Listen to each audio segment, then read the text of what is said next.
I imagine that right now you're feeling a bit like Alice. Tumbling down the rabbit hole? You could say that. I can see it in your eyes. You have the look of a man who accepts what he sees because he is expecting to wake up.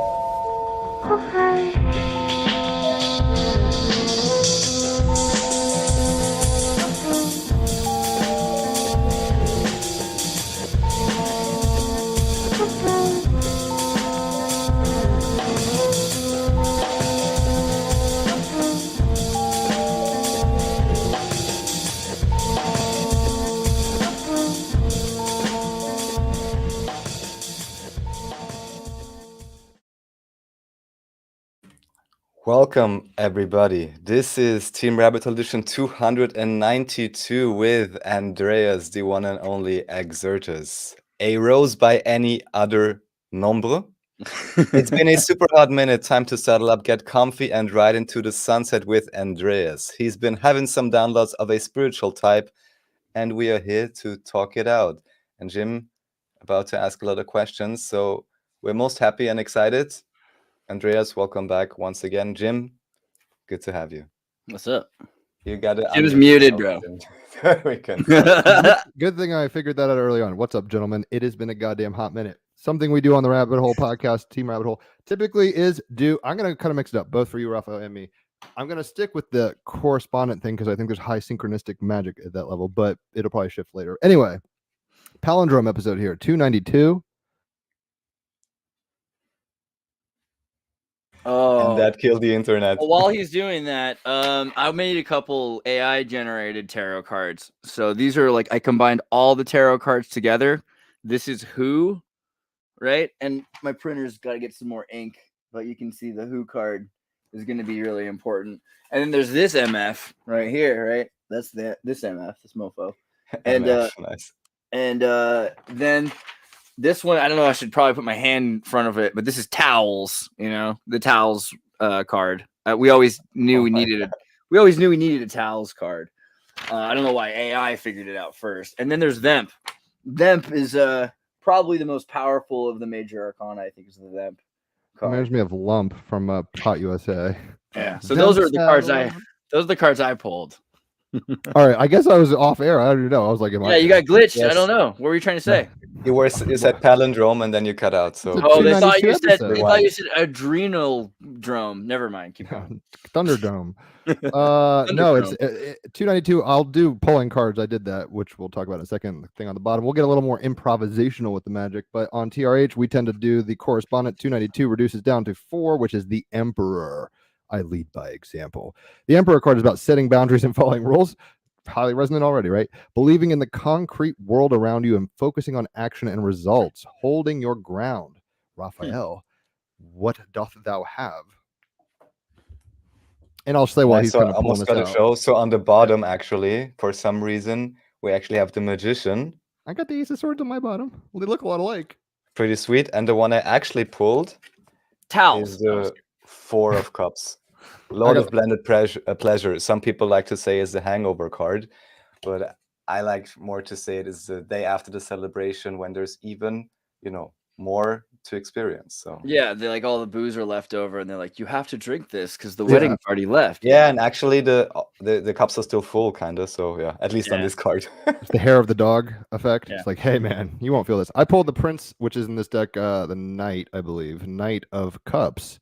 So super fiery emotions, possibly, and inquisitive and musical. And honestly, Andreas, this makes me think of you, really, straight up. Aw, Like, you're so there's sweet. a Grail quest, and he's like surfing on a rocket and all this stuff.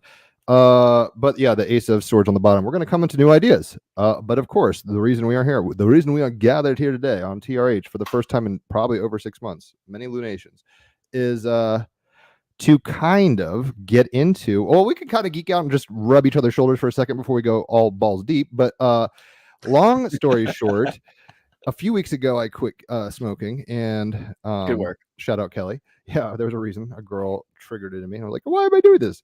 In any event, and I mean, I spent like $3,000 on oil this summer, so it was not worth it. In any event, you were flying in, Andreas, from, I believe, a wedding of your cousins from across the Nombre Pond. In Mexico? Oh yeah. Yeah. I'm like, how much should I say about people's family No, members? that's all right. Yeah, I Yeah. went to Guadalajara. It was crazy. It was interesting. And also, I was there. I met the granddaughter of the governor of Jalisco from like the Cristano War period. Because my mother went to college with her, and so I met all of these really interesting people involved with the Guadalajara, like the government and the aristocracy and the elite, like from after the Napoleonic period of France, like that are in Mexico. I don't think some people kind of know, like there's wealthy people in Mexico, but they don't really European-ish. They're Euro Mexican. They even consider themselves that. But if you interact with them, it's just really interesting what they're like, what they're interacting with, the groups that they're involved with. You know, so it was interesting to see that. Like they were really interested in conspiracy theories and Tex Mars, and I found a David Icke book in the governor. They're a well-used David Icke book in their library. So that's telling. That's yeah. good, maybe, or hopefully. I don't know. What are your thoughts on that, Raphael? David Icke book up in the governor's palace or whatever. Oh, really? I hadn't heard that, but okay, all right. I just know that David Icke supposedly had one of his first revelations, I think on a trip in South America or something. Had the craziest like experience. I don't know if you ever heard the story, Andreas. And then you have to imagine he coming back from that kind of, I don't know if he actually did ayahuasca or something, but he got bit by an El Chupacabra. Crazy. And then imagine for 5 years, any corner you cross in the UK and you're getting laughed at because everyone knows you from being a sports reporter, and suddenly you talk about reptilians, in the shorthand version. I had been hoping to have, really interesting spiritual experience when I was in South America. It wasn't why I went down there per se, but I subconsciously went down there hoping to like ascend. And for half of me was trying to get out of bad habits and being around people that were doing, bad things. But most of it, it was also, I had just left CNN and I was looking for it wasn't like I was trying to avoid drugs. I was trying to Lindsay Lohan. Yeah. It was like, I was trying to avoid I was trying to avoid certain kinds of bad habits associated with like CNN. It was a different kind of bad habit. But once I get down there, I'm realizing Titicaca is supposed to be a chakra point. So this lake in Bolivia where there's the Sun Temple and there's all of these Ancient Aliens episodes are showing like these laser cut stones and everything. I was like, oh, that's interesting. I'm gonna be going there. Is that near there? Yeah, Hiwanaka's. Forget how far Hiwanaka is from Titicaca. Same idea. I'm getting the whole flashback of the guy with the hair. It's like I haven't been there, but you have. Yeah. So there's an island. The water place. It's a really big lake, and there's an island in the lake, and you can't even really see across the lake. But I'd just gone right before that to Coroico, and so Coroico is up in the mountains, and I'd been on the death road, and I'd fallen down a hill and I nearly died, but I woke up in the hospital in Bolivia and they took care of me, and I was wrapped in this like blanket, which I think I do still have it somewhere. I don't have it right here, but it feels like it's made out of angels' wings. Swaddling cloth, dare I say. It's a super soft metallic purple lavender color, and it has like this sort of mandala of the Virgin Mary or like Sophia, kind of like their feminine divine mother kind of thing.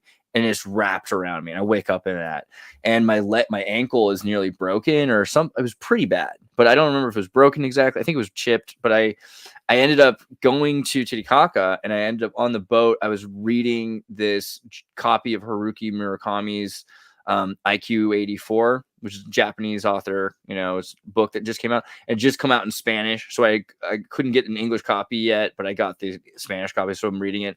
And this Ukrainian guy sees it, who's a programmer. And he kind of reminds me of Raph. And he's got like a Linux laptop with him while we're at Titicaca. So he helps me like walk around the island for like 7 days while I get back on my feet again. And when I leave, I feel better than I felt since, I was 19 or something like that. But I also feel like if I hadn't fallen right before that, then like maybe I wouldn't have just gotten up to my level. Like maybe if I was at my level at Titicaca, I would have been able to honestly, I feel like, like this is a thing, is you have to be at a certain level in order to thrive. And so a lot of what's going on is things are just like, in the Rastafarian movement, Peter Tosh talked about like vampires are just waiting for sores to be open on you, because if you have enough little gashes in you, then you bleed out enough energy that you're constantly exhausted and fatigued, and it makes it impossible for you to do your ascension work. I think that's like the major thing that they're doing. Well, I guess the parallel would be something akin to Joseph had to be fucking humbled pretty hard in 2 different pit situations before he would actually step into the power of his magic. Yeah. Like, yes, you're a prophet or dreamer. Good job, bro. But like, And he you're was kind of so doing a beautiful. party trick. He was like, guys, I can guess what clothes you'll wear tomorrow, or whatever the fuck he was doing. So, yeah, it seems like, yeah, humility has to happen before power can be accessed in a true way. Yeah, I think absolute power corrupts absolutely, and I'm starting to wonder about that more and more, right? Because like even like divine power, like think about what take that sentence and extrapolate it to its greatest logical conclusion. Because what it's That's saying, possibly outside of a domain of our own logic, so why try? well, if you're saying absolute power corrupts absolutely, But then you're thinking really of it in you're terms saying of God. neurons in a human brain. Like a goldfish, if you ask the same question in goldfishese, it wouldn't say the same thing as you. You'd be like, the beaver is God, or whatever the fuck Right. you would think. But I think you could say Or absolute situated power respect. corrupts corporations. It corrupts tumors. A malignant tumor is like a power it's absolute priority is itself, right? I think there's something to be said about like absolute power and how it can be dangerous. So I'm there's just a not reason sure why if we can really imagine what absolute is, because That's where even I'm a going. corporation, whatever, but it's still not absolute. And if Sure. you really were, it's even like, imagine playing a game, and why do not all people play games on sandbox mode, but actually want a challenge? Maybe that's the hint to the whole thing. So if you really have the absolute power to do anything, maybe it's a different mindset. And then Yeah. think about like Trump and his Golden Palace shit, like his Apollo fucking Creed mode. It's like, bro, one solar flare or the black hole that will eat us all one day. It's like we have no power. We have the illusion Please. of experience. Whatever. You see my point, though. We're not Right. qualifying. We're qualifying it in terms of human conception of socioeconomic power, whatever you may be thinking. The real power of life is life itself, and then we play these fucking mind games, try to titillate ourselves because we're goddamn bored monkeys. In any event, so. Yeah, I was kind of started off. I didn't want to. Well, it doesn't matter where it went. You were on a plane, Andreas. You were coming back. I was sobering up, and you said, "I've had an ecstatic experience, essentially, to the degree where you wanted to do a TRH episode." I got the band back together here for this. So, do you want to go down that rabbit hole, or do you want to just kind of shoot the shit? It's just like, yeah, I don't know. There's just so many things that have happened so many times. He just keeps popping in and out. Yeah. Regular Sophia. No, I'm playing around with the interface now. I'm fine, Andrea. He's having fun. So, okay, whatever you good. want. Enjoy I'm yourself. good. He wants to be the Libra hub. He's Okay. like, as long as they're on both sides, I can spoon. Having a good time. So I mean, okay, like Oops. there's always a level to like everything, which is a meme, right? So the first thing I was like, look, you need to have a religion, and people have said this for a long time. Like you have to start a religion. It's obviously the progression is you get to a point where you don't want to pay taxes and you believe in something. That there's this amazing thing. There's this thing. Why was this the first thing I thought of? Yeah. Yeah, it's like that's what I heard that story before. And a lot of atheists even have said like, oh, I wish I could do, L. Ron Hubbard. Like, and I've said for years, like, wouldn't it be cool to start the Church of Holy Water, right? And it's this idea, like, we believe water is good for you, but it should be pure water. We believe pure Bodily water fluids is good for you. And the idea of beliefs are interesting, right? Because like the idea that you have to believe something, and then what religions do also interests me. Like they offer you power, wisdom, knowledge, immortality, influence in society, like or there's this kind of like expectation. Like that's the one I'm going for. Joy. And that's another thing that's kind of interesting is that people say communism and religion are so similar. Like more people have died in communism in the last like few generations than all people who've died from religions ever. Which as like someone from religion, communism is the atheistic religion. Right. So the thought also there is like what makes a religion. So a lot of the time you have science, empiricism, people start to make decisions, and then variables that are explained. They're like, well, let's just for now we'll call that God. And as time goes on, you've got people that are digging deeper, but you also have people that are just spreading that knowledge as quickly as possible. So they don't always get that knowledge across more than superficially. So then you get like peasant religions, which are just, like in the 19th century, even you have people that are memorizing facts like God came here, he did that. And it's the same thing for like schools. They're teaching farmers how to memorize Like, this is a formula to paint your house. If you want to know how much paint you need to know the surface area. Like, so they're not teaching people critical thinking skills yet, right? No, it's a cultural. I mean, look, what we're talking about is cultural formation, and then sometimes things called religions have a metaphysical, speculative outside of itself that guides them. I think But all religions kind of it's a use culture. all religions kind of use like the middle ground between what we know and don't know. So we know science, and science is not really, people also have to remember that it's only been kind of useful for the last few hundred years. For thousands of years, it was nonsense, and medicine was killing people. And medicine compared to religion actually saved more lives because of the placebo effect than early medicine. So it's important to remember, like, you're peeing on people and they're like, oh, whoa, this is helping with jellyfish. Like, eventually science started to work, but it was not like, oh, wow, science is so much better than religion forever. That's not the way people looked at it. And so once science started being practical, then you have to say, okay, well, what happened? Well, a lot of the time it was because religion was not allowed to progress the way academics did. Now, the Jesuits and the Buddhists and the Muslims were all about science, because the Muslims, for instance, didn't have God as this personhood. They had angels, like Gabriel talks to Muhammad, but they had this, like, Allah is this beyond form, right? Beyond attribute. The Ein Sof. It's too big to be described. And so because of that, you have math and you have symmetry, and you start to see God's plan, but you don't see God. And that's very interesting because it allowed for science to really evolve. The same thing with the Jews talking the Midrash. They're like, okay, we only have our scholars looking at the word of our scholars about God. So we should probably study and so all of a sudden philosophy became more and more important. Academic philosophy became, what happened with that? 15th century, you have people start getting killed for it. The Crusades, the Spanish Inquisition. When people take their cultures too seriously. But it's like, that's the bottom line, Andreas. But these are just belief systems that get out of hand. I mean, and like, you got to look at Spain and Europe and like Turkey and they're playing checkers. What's going on is that there's a division of military. It's really a military thing. Christian militancy starts to happen because they're like Corpus Christi. So if you're a pagan, that just means you're not part of the army, right? A pagan means civilian. So they're like, we're friggin' the army. We're the army of Christ. And you had like people divided over like, I'm the Pope. No, I'm the Pope. Arianism starts to emerge. You just jumped to like the Middle Ages. There's like 1,500 years of thought development and culture before basically Huguenots and shit like that. True. So, I just want to point that out, especially with what we know about the whole reset thing. How much information can we really glean of how religion was versus science over 300, 400, 500 years ago? How much do we really have on that development? Because the recent, just like you said, the recent science was partially set up by Jesuits and so on, and that's when they played this whole game, which I don't know the details of, but with Galilei and so on, like who is really for the church or against the church, and isn't that all a setup in itself just to bring about a dialectic, So I'm not. It depends on how you look at it, because there's a bunch of different priesthoods in the church, and so the Jesuits. What's happening with this camera options? I love it. It's great. It feels very schizophrenic. Shuffling around like the goddamn cultures of the Middle East. Middle East and Middle East. Some more? They'll never know what Tartary really was with this camera angle. This is brilliant.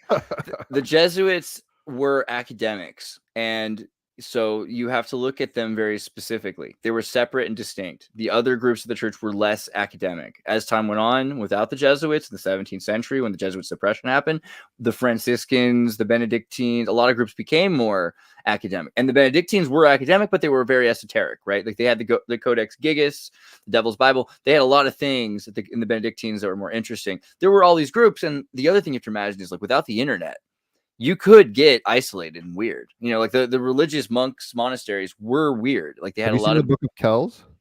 The cartoon. Yeah, I think so. Yeah. I saw that. Yeah, exactly. What we're talking about. It's like, but that's kind of or even was it the Nausicaa? Nausicaa, you see what it's like to be during the plague, isolated so much that for 100 years or for 5 generations, you're believing what you believe. And this is at a time when you have different Bibles. The reason I brought up the 15th century was because of the Inquisition, because when the Inquisition happens, and granted, there's also the Siege of Vienna and everything else, Europeans start burning books, solidifying their power.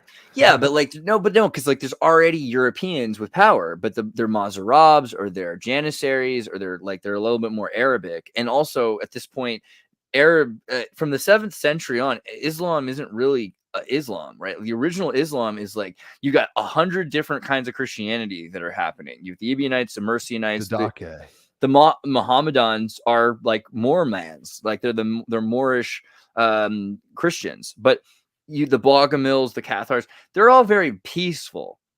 They think that man killing hippies.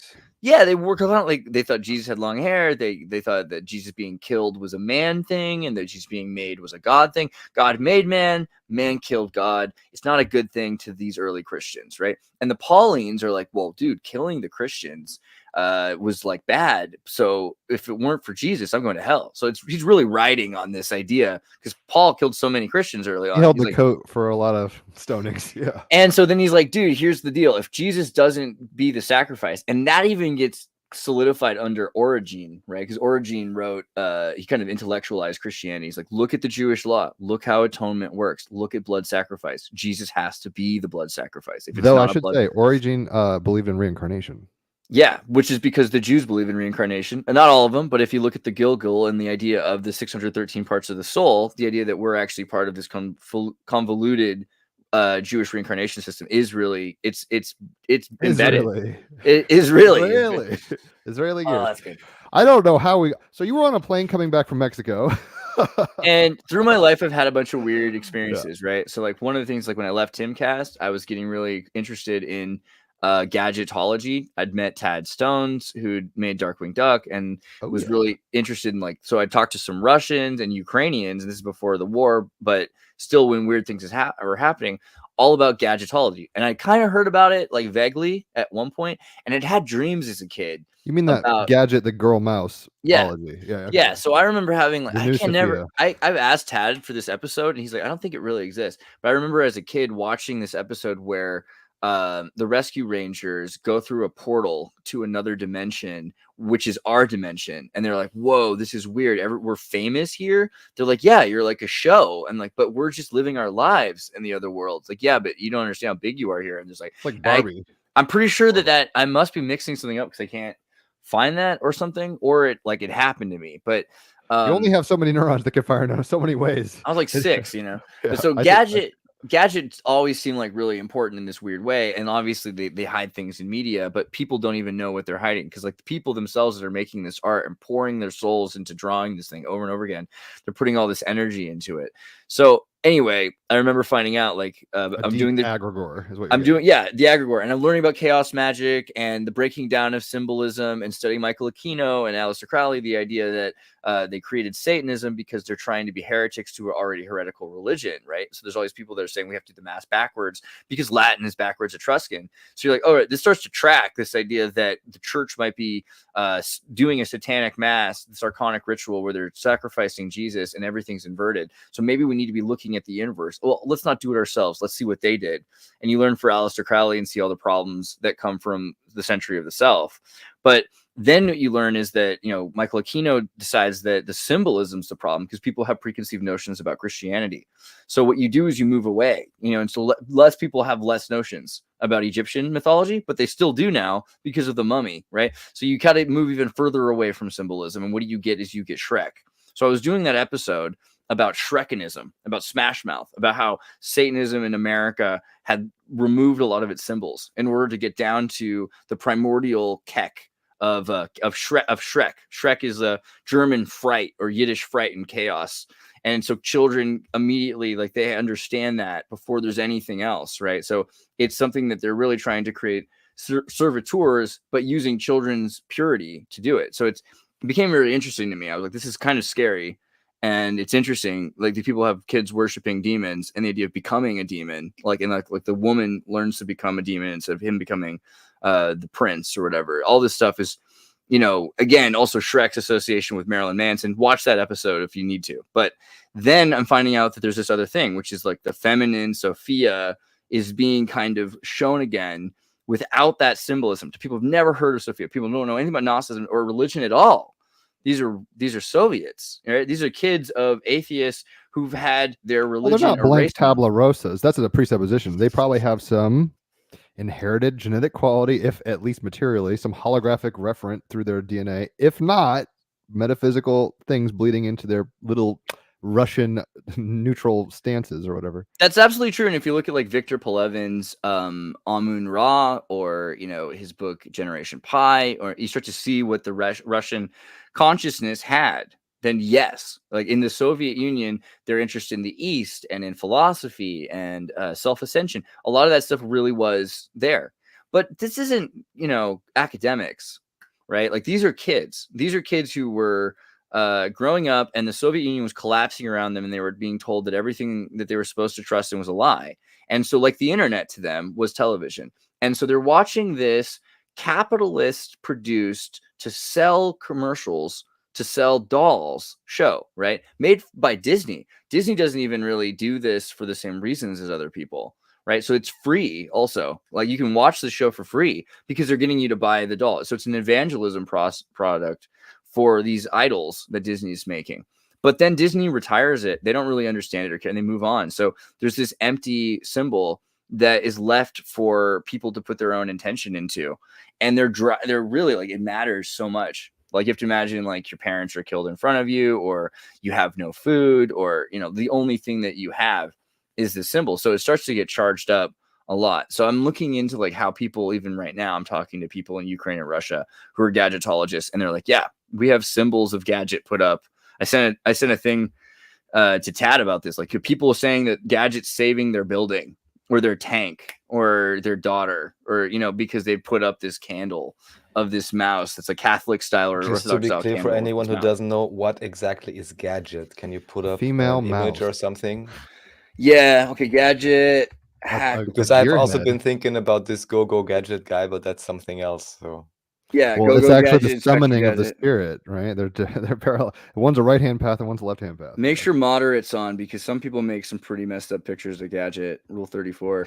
But so here's Gadget Mouse. Okay, so she looks Ukrainian. I had a crush on her. Yeah, I think everyone did. Is interesting. Also, like, so she transcends the cartoon and the mouse thing, and she's clearly like this person of light or something like that. I gotta be really careful, because I'm sure even with moderate searches, people have done some weird stuff with Gadget. It'd be a six-titted fucking gadget. So I don't know why, but it was like, dude, we need a West Coast gadgetology. So I started this site back in 3 or 4 years ago, like our Facebook group. You were doing Team Rabbit Hole shit, just not knowing what to call it. Keep going. Yeah, Like, yeah, starting exactly. Little cult group. Go ahead. Well, I mean, it just was like, it'd be cool if there was a thing, because like it's all for Russians, so it's like really hard. Like if you look up gadgetology, you can find like very little about it in English.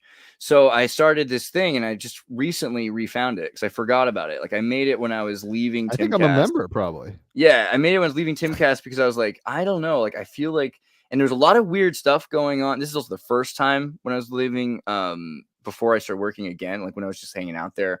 I never even saw you on that show, which is horrifying. I know. Yeah, isn't it? What's Timcast? I don't even know. I don't blame. I think he's the Alex Jones dude you hung out with once, right? St. Peter denied me before the cock crowed 3 times. I heard it, so I wouldn't worry about it too hard. But the deal is that I made this group, and I was like thinking about also like John C. Lilly and what was going on with SSI and the dolphin thing, and like plane crashes. I'm like, I gotta be safe, and for whatever reason, like you can feel safe in Sophia. And I was like, but Sophia's gadget. It's like this weird kind of like thought even then. I was like, okay. You can't pronounce safe without Sophia. Well, just that like, what is Safe, Sophia? yeah. Why is it so? Why are we saying Sophia instead of like, anything else? Like, it really is the divine heavenly mother. And then this idea that Isis has 10,000 names or whatever. There's all these things about the feminine, and over again, you can find the feminine, but people get in trouble for it. Like the Catholics, I'm very used to, again, going to Bolivia, and they wrap you in the divine feminine blanket, or my mother being Catholic, you pray directly to Mary. Like a lot of churches, you don't pray just to Allah, to the Father. You can pray to your committee. My mother can pray to her dead relatives, who were obviously better Catholics than most other people, but still you can do that. You can pray to like people that are supposed to care about you in that thing. And don't you just see this bifurcation of culture, though? I mean, at some point, it's like, yes, every kind of shoe exists if you wanted to, because guess what? Monkeys like making things and injecting their creativity into it. It doesn't necessarily. It seems like we're all talking about the same thing: Muslim, Christian, all this shit. It's like higher level like apprehension of maths. I'm not talking even about religious experience particularly at this point, because it seems like we're tethering our cultural individual perspectives onto. It's like putting a tarp on top of an elephant. It's not. It's covering it, but it's not the thing. The map is not the territories. None of these religions are helping, and I They're guess not helping, or they're not the thing. Which no, I one think or both? Well, it's funny that you want to start a religion and you come at it from an economic practicality, but I think you're a Pisces sun, Aquarius. Well, that's moon, not so you're gonna why, be a but cult leader no matter what. I just try to, just trying with a practical explanation. You're like, I'm already a fucking cult leader, so I might as well make some Well, capital. to be practical, from what I Capital. understand, for example, in Hungary, you actually can create your own spiritual group or church or religious group, and there it's legally perfectly acceptable to donate, I think, 1% of your income or something. And if you give it to a religious group, then it's tax exempt or something like this. So, and I think you have similar things with the 501c3s, or however it's called in the US. So that's a real thing. Yeah, but to be honest, like that isn't really. I don't really care, about the money or that. Like honestly, you can kind of tell. You can kind of tell I don't care. That's mostly if I'm talking to atheists, and I think that one of the main groups I want to bring in are atheists, because I believe atheists are like Muslims. They're atheists. They believe in a de-anthropomorphic version of God. That's all. And they have a lot of faith. They believe in that. They believe in that more than most Christians who don't understand their religion believe in their religion, right? So atheists are not everyone, but there's some pretty interesting ones out there, right? And so people that are willing to help build this new understanding, which is what we're talking about variables that we can't completely calculate, right? And so religion is part of that. So there's the mystery school aspect of it, and I think we've always had that. We've always had a mystery school. That's basically what this has been, and we've always been open to, it's kind of an open source e-masonry, right? We've allowed people to not have secrets, to share all of these declassified old secrets that they have. But there's also this idea of a master mason, and it's like, we do this on Team Rabbit Hole. They just have fucking bills to pay, and they want to wear like smoking jackets or whatever the fuck. I like smoking jackets. I don't want to smell like smoke, but the issues of not being able to say things keeps me from joining other groups. Another reason why we'd start our own. And, then the thing is, like, what do you believe, right? And so part of it, it's like talking to atheists, the idea of the simulation theory. I don't really, for a long time, I didn't think the simulation theory was a very useful thing, because I already have my logos, I have my symbols, I have my ideas to manipulate abstracts with. But simulation theory is kind of like, now I look at it like the piece of paper they gave me in guitar class that had the list of names of the parts of my guitar. I'm like, I don't need to remember that it's called the neck, but now I know it's called it's very practical when you're talking to someone to have words that you can share. And so simulation theory is just that. It's a bunch of words that you can use to describe things. And it's actually pretty beneficial to a religious person, because if you're trying to communicate using your words, you're not going to have a good time. If you're communicating with other people using their words, you're going to have an easier time. So it's just, if you're going to try to convert somebody to your thing, learn to speak their language, and it's not just learn Chinese. It's learn how to speak. Everyone comes from French English or German English, or learn whether or not they come from Latin roots or they come from German English roots. Little things like that are going to change everything about how they describe whether somebody's a Wotanist, Odin-like controller of some amount of spirit, like a little tiny god, or someone comes from this like Spanish, Latin, Romance idea, this Arabic like creator that's beyond creation. That if you come from any Greek background of philosophy, you're going to think about what gods are very differently than somebody who thinks, about this ultimate thing, unless you come from Hermetic stuff. So all of it changes your perspective. And yeah, the idea of time travel. So I was thinking, like, what really is interesting about atheists is they have this presupposition of where things came from, and it leads them to this perhaps logical fallacy conclusion of where things are going. And you can see this in science fiction, because everything is about, there's two kinds of science fiction. There's like fascism works and we get Star Trek, or dystopia. Like, it's constantly like the future is horrible because we go there and we should just stop, or we need to just go there. We need to become like, we need to change our values. We need to have these new values. We need to have a new religion, right? So Star Trek is they're always saying this is the religion to choose. It's based on Gene Roddenberry's interest in Satanism, again, Anton LaVey. And so it has to do with logic and ethics and stoicism. And it's a super militarized society. Right. And what do? They pharaonic. It's pharaonic, and they forbid time travel, and they forbid private property, and they create a liberation theology like the Jesuits talk about. And so there's a lot of In issues. Star Trek? Yeah. I didn't go that deep into Star Trek. Watch Like, Deep what? Space Nine. Deep Space I Nine. did. Yeah, I that's did. the one, But that's the one where you learn the most about what they're doing. but Like that with wasn't. He kind of played with it. He was very neutral. Like, he was the Yeah. prophet thing, right? I mean, the whole thing is like, hey, you're gonna have to play two roles here. You're a commander of the fucking thing, and you're apparently the space Muslims prophet or whatever the fuck is Yeah. going on. So that's kind of what the shtick was, right? It was a good show, but I was also probably going through a lot emotionally. Anyway, I was like, I don't remember what exactly you're talking about, but so it's not fascism. It's just like, look, it's an Emperor Card episode, right? Rules. It's and the not. You concrete don't think around Star us Trek? You don't think the Federation is fascist? compared to the They're fucking friggin- Borg? No. Yeah, I think. I think compared to the Klingons? No. compared to the compared Borg, to anybody else? Yeah, they're more fascist than the Borg. The Borg's a singularity, not a fascist state. The Borg is Yeah, the Borg, they're just happy in their hive mind. That's Yeah. different. yeah. The fascists, like what they're doing is they're a military organization that runs their entire civilization. Not everyone's part of the military, but you know everyone's a stick. And if you want to be part of the axe, you have to become part of the military. And so Come you to the become Federation. And the Federation is School or whatever, it's a little Heinlein, it's a little Starship Troopers, but it's also very CIA NSA. It's boldly go to know what no one's known before. We're constantly listening in. No one's allowed to know that we're surveilling them. I mean, if you look at the agency and you compare it to Star Beam me Trek, up is just code for DMT. I just saw it. dude, and that's the other thing. Like they could have immortal personhoods through the replicator and through the transporter, but they don't use it. You know, there's a lot of things they're doing. Like Well, the you know, in personhood the new issue. series, this one guy is even loading up his daughter into not the replicator, but into the transporter buffer. Yeah. So she can keep her alive. Like, Yeah, and they're trying to- finally they got around to that, you know. And they're trying to stop him from doing it because it's basically illegal in Star Trek. Like all of that episodes about how they're not allowed to do all the things that they do. And yeah, they get away with it. Yeah. I would argue the Borg is not fascist evil Fandango because again, fascism, you know, they're a singularity. They lose No, I hear their you. identity. I completely. just said it because I reacted because I was like, there's a lot more hardline things than the Federation. The Federation is There like are. a laissez-faire kind Yeah. of capitalist gone empire of the humanity. It's like if Agreed. Apple took, was the cross and the cross went to space. Yeah, I think though that like we misunderstand what fascism is. I think a lot of time, and that's what so some people saying like there are worse things. Like I think a singularity that Antifa controls your is persona. Yeah, well, we're anti. That's the irony.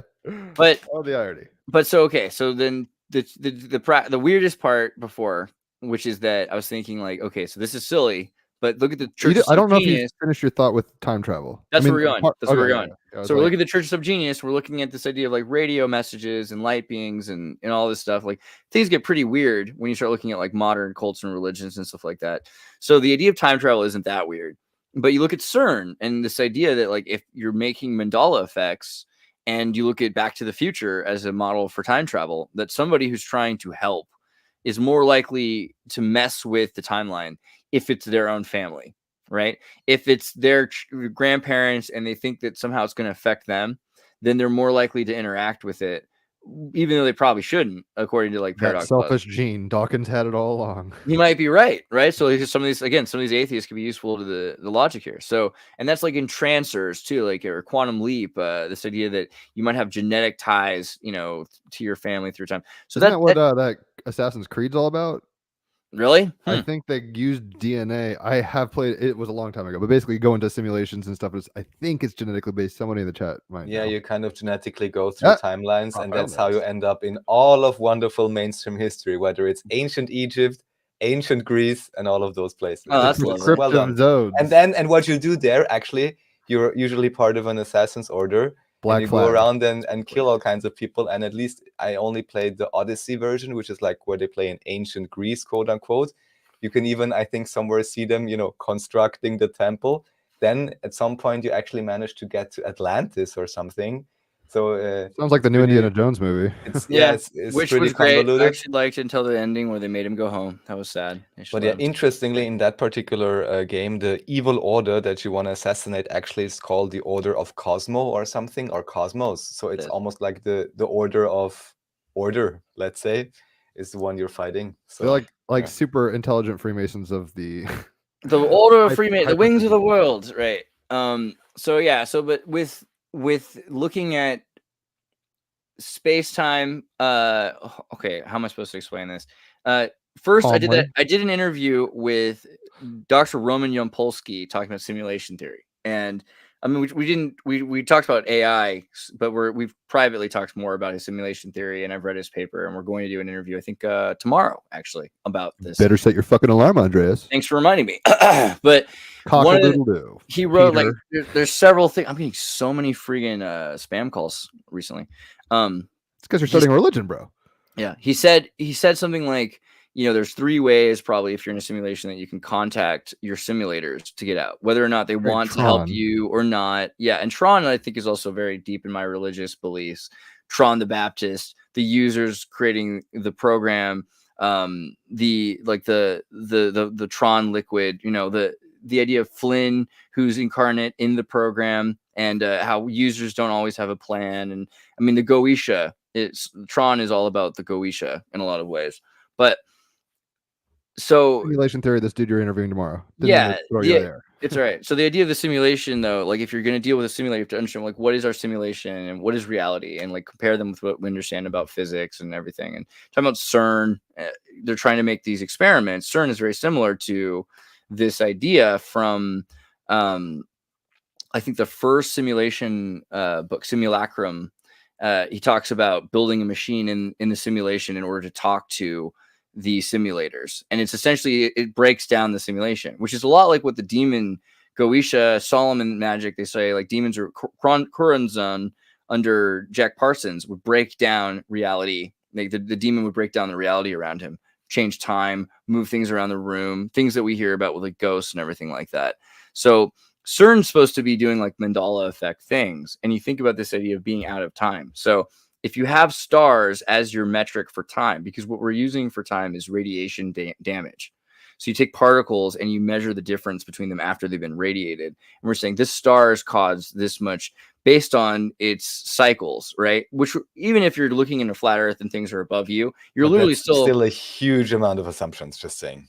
Yeah, but like even using this idea of a metric of like how much radiation something's affecting it's you. It's a very emperor card. You have to start somewhere. We can't all just be like, I believe this. Sure, I'm just saying there's a huge lot of assumption with the whole radiation measuring and so on, or decay rates and all of that. But well, that's the point, because if you look at different stars, there's different decay rates, right? There's different kinds of radiation cause different decay rates based on what kinds of gases are burning. Even again, like even just using this in a normal experiment on Earth, if I'm using different kinds of sodium lamps to grow plants, you're going to have different spectrums that are causing sugar growth, or vegetation growth, or and that would evidence different ages than the biological actuality. Absolutely, because the way radiation works is it's causing certain sequences to unravel. It's like clockwork springs, and so certain kinds of radiation are starting these processes, and then when the processes accumulate, then we call that metamorphosis mutation, or life. Yeah, like all these things that we're calling mutation. So telomere extensions or DNA breaking down, these are like fireworks exploding, and it's one explosion causes another explosion, and there's a prediction based on the kinds of explosions that are occurring. Granted, I've recently seen some talks that are saying that DNA works slightly different than this, but it has more to do with electromagnetic opening and interlocking. But that makes it even more sense if that's the case. So yeah. If you're looking at it this way, though, the point is that something that's beyond the stars that are creating the radiation, and I find that interesting, because if you're talking about Anunnaki, right, you've got the Sirius constellation takes 5,275 years. And when I say years, I mean cycles of Earth, right? So one cycle is 5,276 cycles of this cycle. So our sun's it's a smaller cycle that's taking many cycles for a much larger cycle that takes. So this is where, like Nibiru, that kind of stuff. Nibiru, Kolob, Alpha Centauri, they've always said the idea better, you have 1,000 years to a day or something crazy like that. Some of these mythological or Gnostic texts say, like in some of these like worlds in the heavens and things like that, you have like 1,000 years to a day. And you're like, oh, well, actually, that would make sense on that level if you're saying that they're living inside of a system that it has a different amount of radiation, a different kind of radiation. It takes a longer cycle. What we consider a day, is like so much more rapid. And in terms of expansion too, because it means that if something goes away for a day or a year or one cycle a year and they come back, it's been 5,000 cycles. You're like, whoa, this thing is so old, but it's only been a year for them. And they probably expanded because we're talking about universal expansion. So there's also this idea that something gets bigger over that period of time.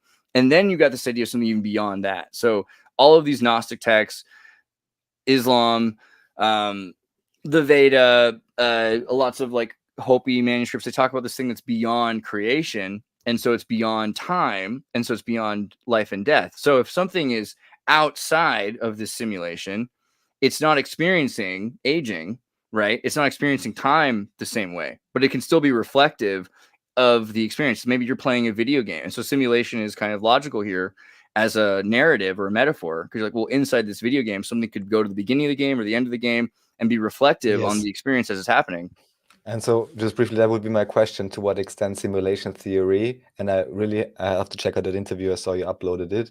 I want to understand more what current scientists and so on say.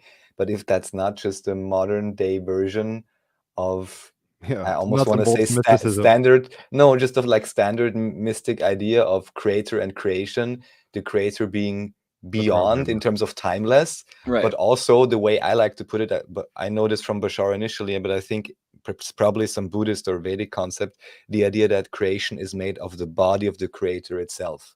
To me, that makes a lot of sense, because it also dissolves this dichotomy between, who is the son of God and who isn't, because this again creates all these supremacist issues.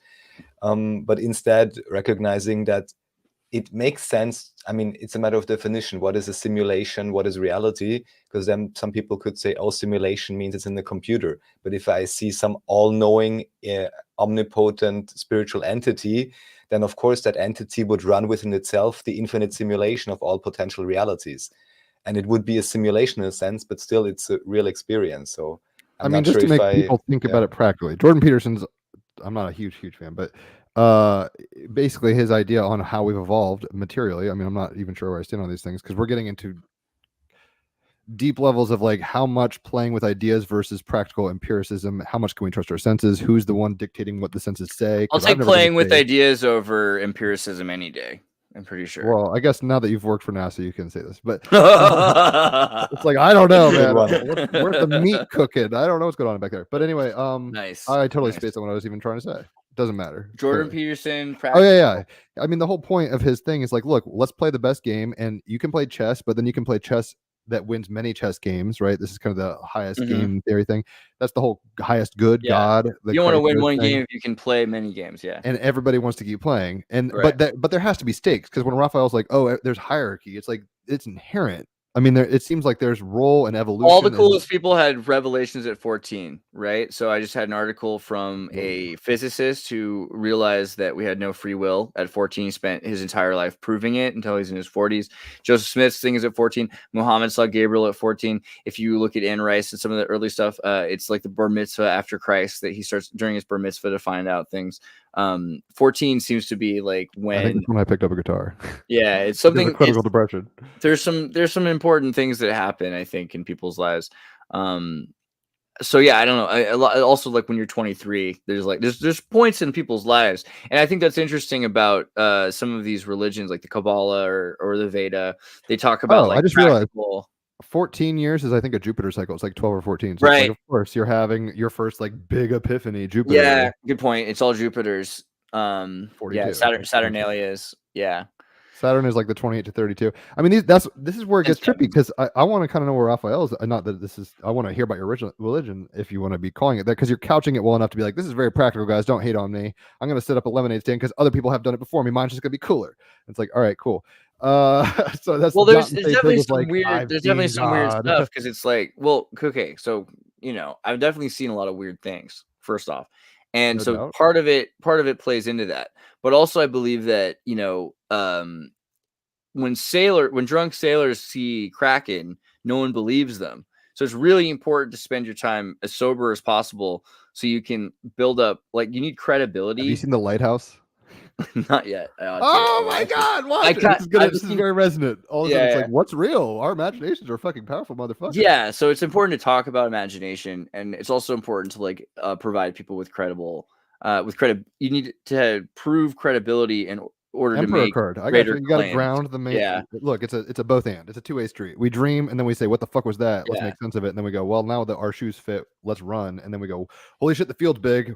What are the borders?" See what I mean? It's like expand, Yeah. contract, expand. I would contract. say though, like it's pretty. I think it's pretty obvious. Like I don't know if I think it's obvious. I wouldn't be alive if it weren't for miracles. Like there's definitely been miracles. It's all that have grace. kept me alive. Yeah, I've been through a lot of really uncanny I should be dead experiences, and so it's definitely in Your the hand. fashion as a child should have killed you. I've That's- seen pictures I've of heard you with that. like a choker. Yeah, that's true. But I meant more just like once I was straight laced and like running around the world. Like there's been some situation. So I don't know. I've Even had that this. Titicaca story, dude. Lucked out. That was the least of my worries. Yeah, at that point I was like, yeah. But I mean, so by the time I had this dream a couple weeks ago, right? I guess it All is. right. Okay, we're time traveling to the moment where you're like, "Hey, I've got this idea." Well, I mean, I realized Yeah. I've already set the stage so many times over. Your life is. I made this building joke group personal. about Gadget, who I've recognized was Sophia. Like it's already there. The group's called Ladder Cog, and there's X Church. There's already like I have these like kind of joke things that were set up for this. And When I come and visit you in California, I'm going to show you a lot of 40K stuff, and you're going to be like, "The religion's already here." And I know, and I that. this is the thing. Like as soon as I started hearing about 40K, because like I've always thought like Evangelion, and then stuff. There's like I believe that the angels are really important to this idea of reality. And so 40K I think is probably about the war of the angels, but also the future, because you see how humans evolve into these things. So I don't think angels are human. What I think angels are less than human and God, right? Like I think of angels as the AI systems. So you think about Tron again, like the user creates the system, but the user creates AI systems to build the system. Yeah. I mean, So it's very simple, kind of. It's like him. Luciferian semantics, where it's like, "You're my favorite angel. Yeah. Go and do it." And he's like, "I will." And then he has an agenda which doesn't quite go. Well, he's got the agenda he was programmed with, but God's reflective. The user's reflective. So he's like, he asks him in the movie. He says, butthurt though. He says, right? Creator, user, Flynn, like, have I made you happy? That was have I even not done everything I've been programmed to do? Yeah, exactly. And he's like, well, sure, yeah. Go to the next party, man. Later. He's like, I was incomplete when I made you. So the idea of so Tron's freaking heavy shit. Deep. It's that's heavy shit. Yeah, and that you never see the sun the whole movie. Well, that's because it's like ISIS world. And it's ISIS. It's a whole movie's about getting ISIS out. She's an ISO or ISA, they call her an isomorphic. Yeah, it's ISIS. And then she's out on the motorcycle, the Ducati. I have more crush on her than Gadget, straight up. Well, she's brilliant, actually. She's Gadget. So she is Gadget. She's not. I think she might even have goggles on at some point. But the point is that it's not. It's like, so I made a bunch of AI pictures about gadgetology, and I was finding like it's like pictures of a boy waking from dream, like Joseph Smith, to the angel, and I'm like, wait. Oh no, I've seen. That's why we're doing this. I mean, let's look at do the it background. Let's do it to ISIS, and then I'm like, it's like, so all of a sudden I'm getting pictures of black ISIS appearing to black boy and Asian ISIS appearing to Asian boy. I started realizing like this is so much bigger than people realize, because it's not a physical effigy. It's not. It literally has to be something that is the matrix itself, because the Sophia is the womb, the matrix, the creation is inside of, and there really is a division underneath this supreme form, like this unformed, right? Underneath the unformed L, ladder cog or latter cog. It's latter,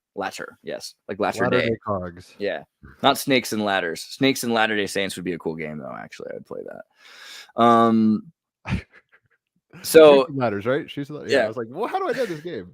I think the Germans call it. It's actually time travel for kids. Like, yeah. Wow, good point. I think you're right. There might be something there. But yeah, so AI systems are produced to, like in the image of God, but they're not enough, right? Like, because they're not the same. In Gnosticism, a lot of they talk about this idea. Well, it's like David from Prometheus, right? There's just something missing. The care is missing. But David is still the best angel ever made. Still really useful, but you want to have these dumb humans around because they still have something he just doesn't have. So humans, you have to dumb them down, take away all their knowledge, their strength. You make them mortal, but that way you have a thing that's more useful in some ways than angels are. You have the angels to build the system, and then they have the ability to make something practical, and then you watch that. So here's a parallel, real quick. 40K, right? Shit happens for like 20,000 years. Everybody's fucked. It's funny because basically feudal states that were off world when we did this whole Star Trek thing, because that's in the story. It's like we went to the stars and we colonized a lot of shit with non-warp. Don't worry about warp, but like basically not faster than light travel. So it took a long time. It was basically like interstellar, right? But basically something happened, and I don't need to get into the details, but chaos gods did something, and she who thirsts was birthed by the Eldar. This crazy shit happens. She who thirsts. She who thirsts is Slanesh. It's a tranny god of excess and. By the way, this is all real, guys. This is what's happening, guys and gals. Disney owns the IP for this now, and they're gonna make a thing. I mean, Henry Cavill, what have you done? It's our Disney princess, Slanesh. Anyway, don't worry about all that. I'm saying basically the entire human enterprise goes into this dark night. I think they call it that long night. I think they call it. 3 days of darkness is what the cast. Like thousands, 5 or 10,000 years, and it's like, kind of like what you're saying. It's like everybody got the date, everybody got the email, but then they got cut off and they got cloistered, hence cloistered abbeys and all this stuff. Like people run with their program the best they can, blah, blah, blah. That's not my point here. The point is before they got to these genetically enhanced Astartes, basically dudes, they had what were called the Thunder Warriors, which were also genetically enhanced, but they were basically like maces compared to a katana. And this dude basically just used them as a gang to fuck up everybody and take it over. And then when that was done, he cooed on them and killed them all. It's like, right. And then that makes the 2.0, able to dance and basically take it to the stars. So what you had just said was kind of, I was like, that's happening in this thing where it's like, look, you make what you can, angels, right? You make what you can. They're doing the best they can. I don't even know. I mean, I want to hear Raphael's opinion on angels because I'm at a point where I'm like, angel, angle. This is linguistic kind of mapping gone poorly wrong, and we're anthropomorphizing way too deep, guys. Watch out. Should we talk about the priests when I was in Croatia and they like throw holy water on the angles in all of the corners of the house? So if there's ever that way, they keep spiders and bugs and demons away, and is like you have to throw holy water on the angles. Well, I guess. Sorry, Raph, no. Angels, what do you think? No, I was like, cool. I've never been there, and apparently that's their shtick. Yeah. Well, there's obviously some correlation with the whole idea of the magics and so on, and just like you said, angels and angles, and who says that these 72 angles? You put it in this nice way in terms of you cannot see God, but you can see God's plan. Which would mean you can see the angel, you can see the patternings, which we reconstructed probably mainly in old Tartarian architecture, but also, every flower and so on is reproducing these patterns, at least in this level of reality, right? Right, Euclidean.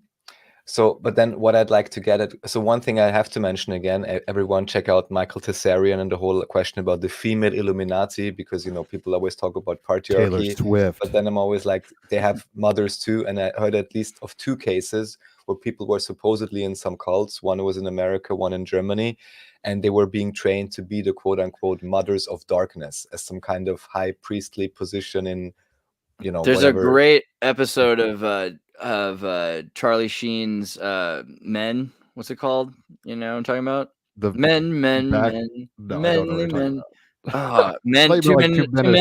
a half men. Okay, yeah. Something like that. It's a horrible show, but the guy got AIDS on it, so you gotta be kind of interested. There's an episode where he goes, because he's always doing girls, because that's his like he goes off, blood. Yeah, he goes off and he finds like girls involved with the female Illuminati, and like there's an episode. Yeah, and like so they're all. Yeah, and he's like, I kind of like, I can't help. They're like, dude, you can't go there. You know what they do to guys? And he's like, yeah, but like, she's hot. So he's doing it, and he's trying not to get like his blood taken or sacrificed, but he's still doing it because he's like really wants the girls. This is kinky, but don't like bleed me out, please. This makes me. You mentioned him earlier, and I saw something. Actually, I guess somebody was on Joe Rogan who's like a snake wrangler, and I saw a clip of this the other day. I don't really watch anything like that. I know anymore. Some snake people. This guy follows pythons, and he basically went to this place that was from the 60s or 70s out in Florida, and I guess it was a Cold War facility that was satanic, blah, blah, blah. But Jack Parsons, and how he summoned a fucking female demon and married her, and he blew up. I don't know about his death. Do you know about Jack Parsons' death? I mean, I've been making so much conjecture on this recently. It looked like he fucked an angel, a bad angel. I want to point out, like, when I say this, like, I have conjecture. Like, so some of this is That's not... everybody. Yeah, some of this isn't like, but here's the Thank deal. you, Emperor card. It's like there's nothing on the ground here. Starting before we get to conjecture, let's do like the facts, which are like, 333. he did say he was dealing with, we talked about earlier, Karanzan. Like, so he had a demon he was dealing with. And angels and demons are daemons. Like in Unix, you can look at like these programs, they're designed to do a thing, right? That's what it's the best, It's master. Like the Merovingian. Yeah, it's like, it's the cherub or the seraphim, right? Like it has 6 wings and it does a thing. Like it's designed to do a thing. That's all it's for. And it's constant. Again, like Muhammad meets Gabriel, Mary meets Gabriel. Like Gabriel, Samael are very. But what does Gabriel mean in original text? It's like El is God. Gabriel is going to be like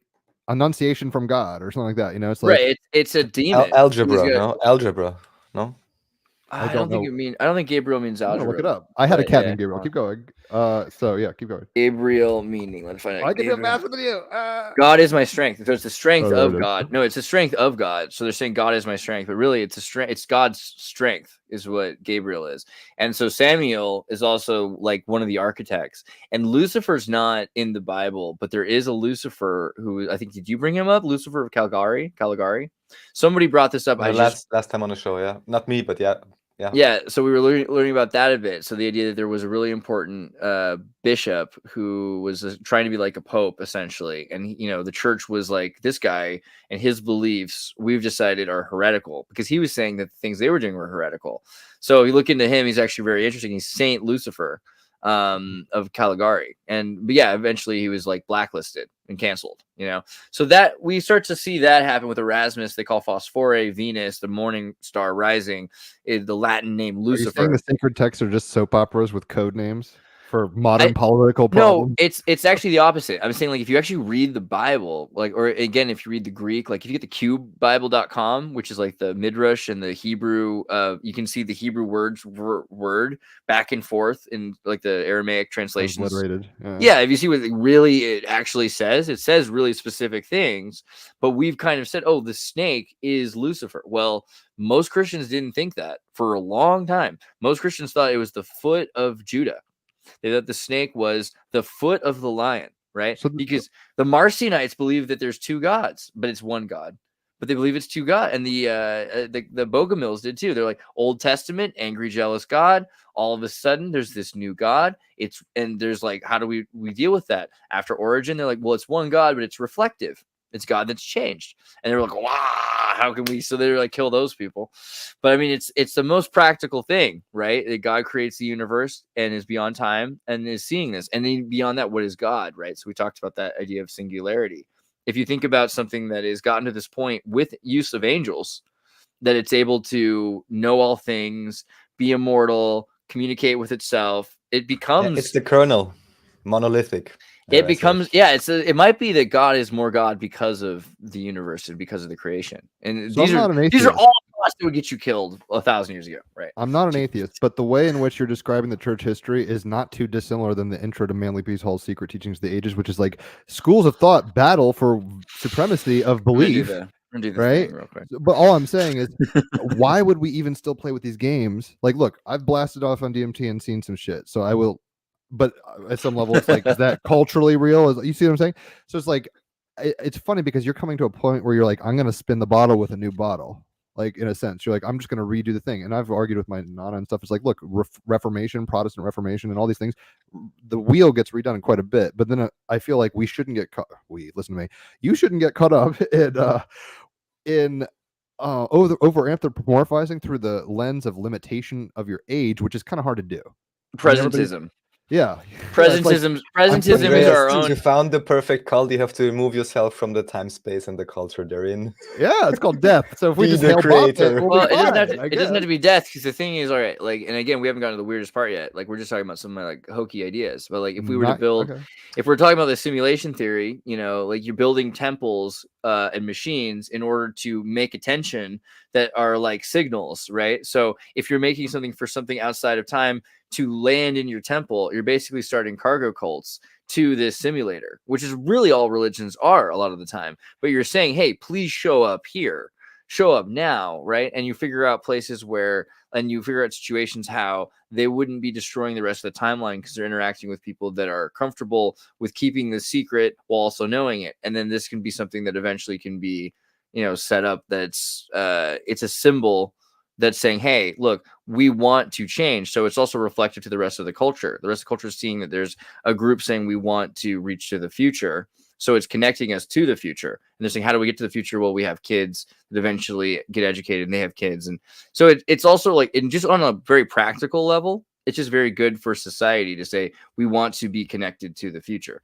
But the weird thing was, okay, I had this dream. And, I think of John C. Lilly, who had his dream on the plane, and it was SSI telling him like that they were going to shut down all of the communication systems.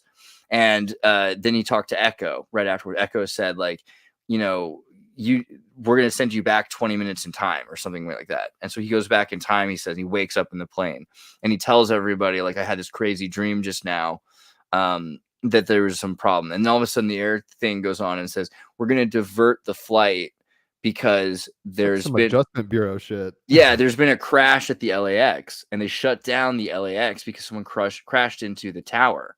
But because of something he had said, something happened, people got out of the tower. And so they avoided getting killed at the last second. Like they weren't in the tower when they got hit by the plane. So there was this really interesting thing with that. But Clearly, I was setting up to do, if it's true. yeah. Well, yeah. I mean, John C. Lilly, though, like he said a lot of weird things, but he wasn't a liar. He was maybe crazy, but he wasn't really a liar. He spent a lot of time doing like real We research. can say things we mean to believe and not be correct. Right. Exactly. I'm not saying like lying is intent. Sure. Yeah, So yeah. I love all of the conjectures, but just to be clear, in a practical sense. So you had Emperor card. Revelations, Andreas. So, and by the way, we're halfway the Four through. of I wanna Cups, get the to Four this. of Cups I drew, by the way, is 4-4 in the standard numerological calculation. So we have 4, 4, 4. So Andreas, what is where do you want to take this now, basically? So there's All some right, meme well, groups, so- or what would be the real core tenets to understand about this? Well, or so the here's refinements? my Looping up for it. The tech stuff? here's my weird dream that I had. So what happened was, and so I'm thinking also, like, we're talking about all these religious podcasts and everything else, and it's really similar to everyone who's ever started a church's story. They're like, oh, all these people were yelling about this and that, and they all these different beliefs. And I'm dealing with a lot of people like who want to create new beliefs or start a new thing. They don't really, they're not as interested in the old stuff. And I feel like it's really important to study the old stuff, right? Like that's like the thing is you have to understand where it comes from. You might need to create new symbolism because the knowable Tao is not the eternal Tao, but you still need to know. I'm all about the old stuff first. Like you can't have new ideas without seeing the old ideas, in my opinion. Otherwise, you're just half baking the ideas. So In 40K terms, you're a remembrancer, and there's a value for that or we'll be lost in the chaos of. yeah, you need to have whatever. both. You need to have both. But Yeah. like, I think a lot of time you'll hear people that are kind of pedestrian because they're like, "What if this?" And like, you haven't read, Descartes' thesis on that, yeah, or you haven't read that. Like, there's a thing on that thought. Some freaking guy spent his whole life and actually 9 other people for generations after him obsessing over just that thought. There are people with PhDs on just that thought, and you're thinking now that you just came up with it. Like that kind of bothers me sometimes. But I mean, I had this dream and I'm thinking about how I know all these cool people. Like I've been initiated into so many priesthoods. I've been baptized more often than I've showered. Like I was in the Mormons. I got a Yanoi from the Brahmin priesthood. I was initiated into Brahmin priesthood. So I've got connections to all these priesthoods.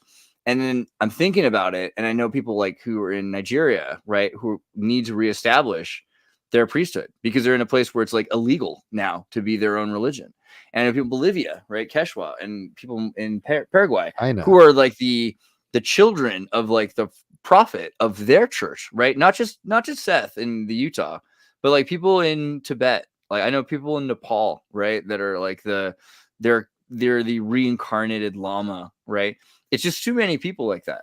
So anyway, I'm sleeping for a second because I don't have enough time, and it's just like I go to sleep and I wake up like very quickly. But I have this dream. I'm like in the desert. I think I'm in Missouri. It's like probably because I'm thinking about Mormonism. Granted, it's all influenced, I'm sure, by my experiences more than by divine stuff a lot of the time. But I'm thinking about, and I wave my hand, and I wave my hand in the dream, and all of a sudden these doves plant lines, and then 12 of like gold seeds, and then 12 olive trees grow up. And then there's this, about? well, because it's just like at the time also I'm like, what the heck does this mean? You know, like whatever, like olive trees. And it Visions didn't aren't meant seem to be interpreted right away. Just it didn't absorb well, it. but like No. honestly, olive trees are so specific. Hmm. And it was because the day right before it, Adam on Based AF, and we were talking, Adam Krigler was like, I just got a bunch of Greek olives. And I love him. And he's just posting pictures of olives and he's eating. So I've got the symbolism in my head. I'm like, okay, well, weird. I'm dreaming about olives now because of Adam. And so for like a week, I'm like, I don't know like what that's about. But then I'm talking to Jacob, and he's reading from his Revelation book, and Seth talking, and I mentioned like, I just had this dream about that. And they're like, oh, what? Like, don't you know what that means? And I'm like, what? I'm supposed to like, unite the 12 tribes or something like that? They're like, no, it's like you're supposed to do, and they've got their interpretation, which is like, it's, I think, what the prophet does to build the temple or something like that. And it's like literally something from Jacob's thing, like that they didn't do that they needed to do. Like, is that like I had the dream that I did the thing and it just happened. But like for me, You're making me think of Lost with Jacob. But for me, what was interesting was like I connected it with the 12 like tribes, and I'm like, I don't know if it really is 12, but I'm thinking like all these people I know that are they're the thing, they're the thing from their tribe, and these are all divided tribes, but they're not because I know them. And so it feels like that's the thing that's the most important thing. This is what my private message to you about the other day on Team Rabbit Hole stuff. It's like, bro, we've got all these like ideas and people and stuff. You're taking it a step further because I think you actually want to concretize a religion, possibly. But I want to connect the tribes. I think you've got priesthoods from Africa that need to know priesthoods from like. I mean, from like Christian Paraguay. Priesthoods, or no. I mean, not. If when you're ready to do that, Andreas, again, to be practical, it's a 4 episode after all. I can give you some good leads on that. I know quite a few people who've been to quite a few elders and so on, and are in good connection with different people.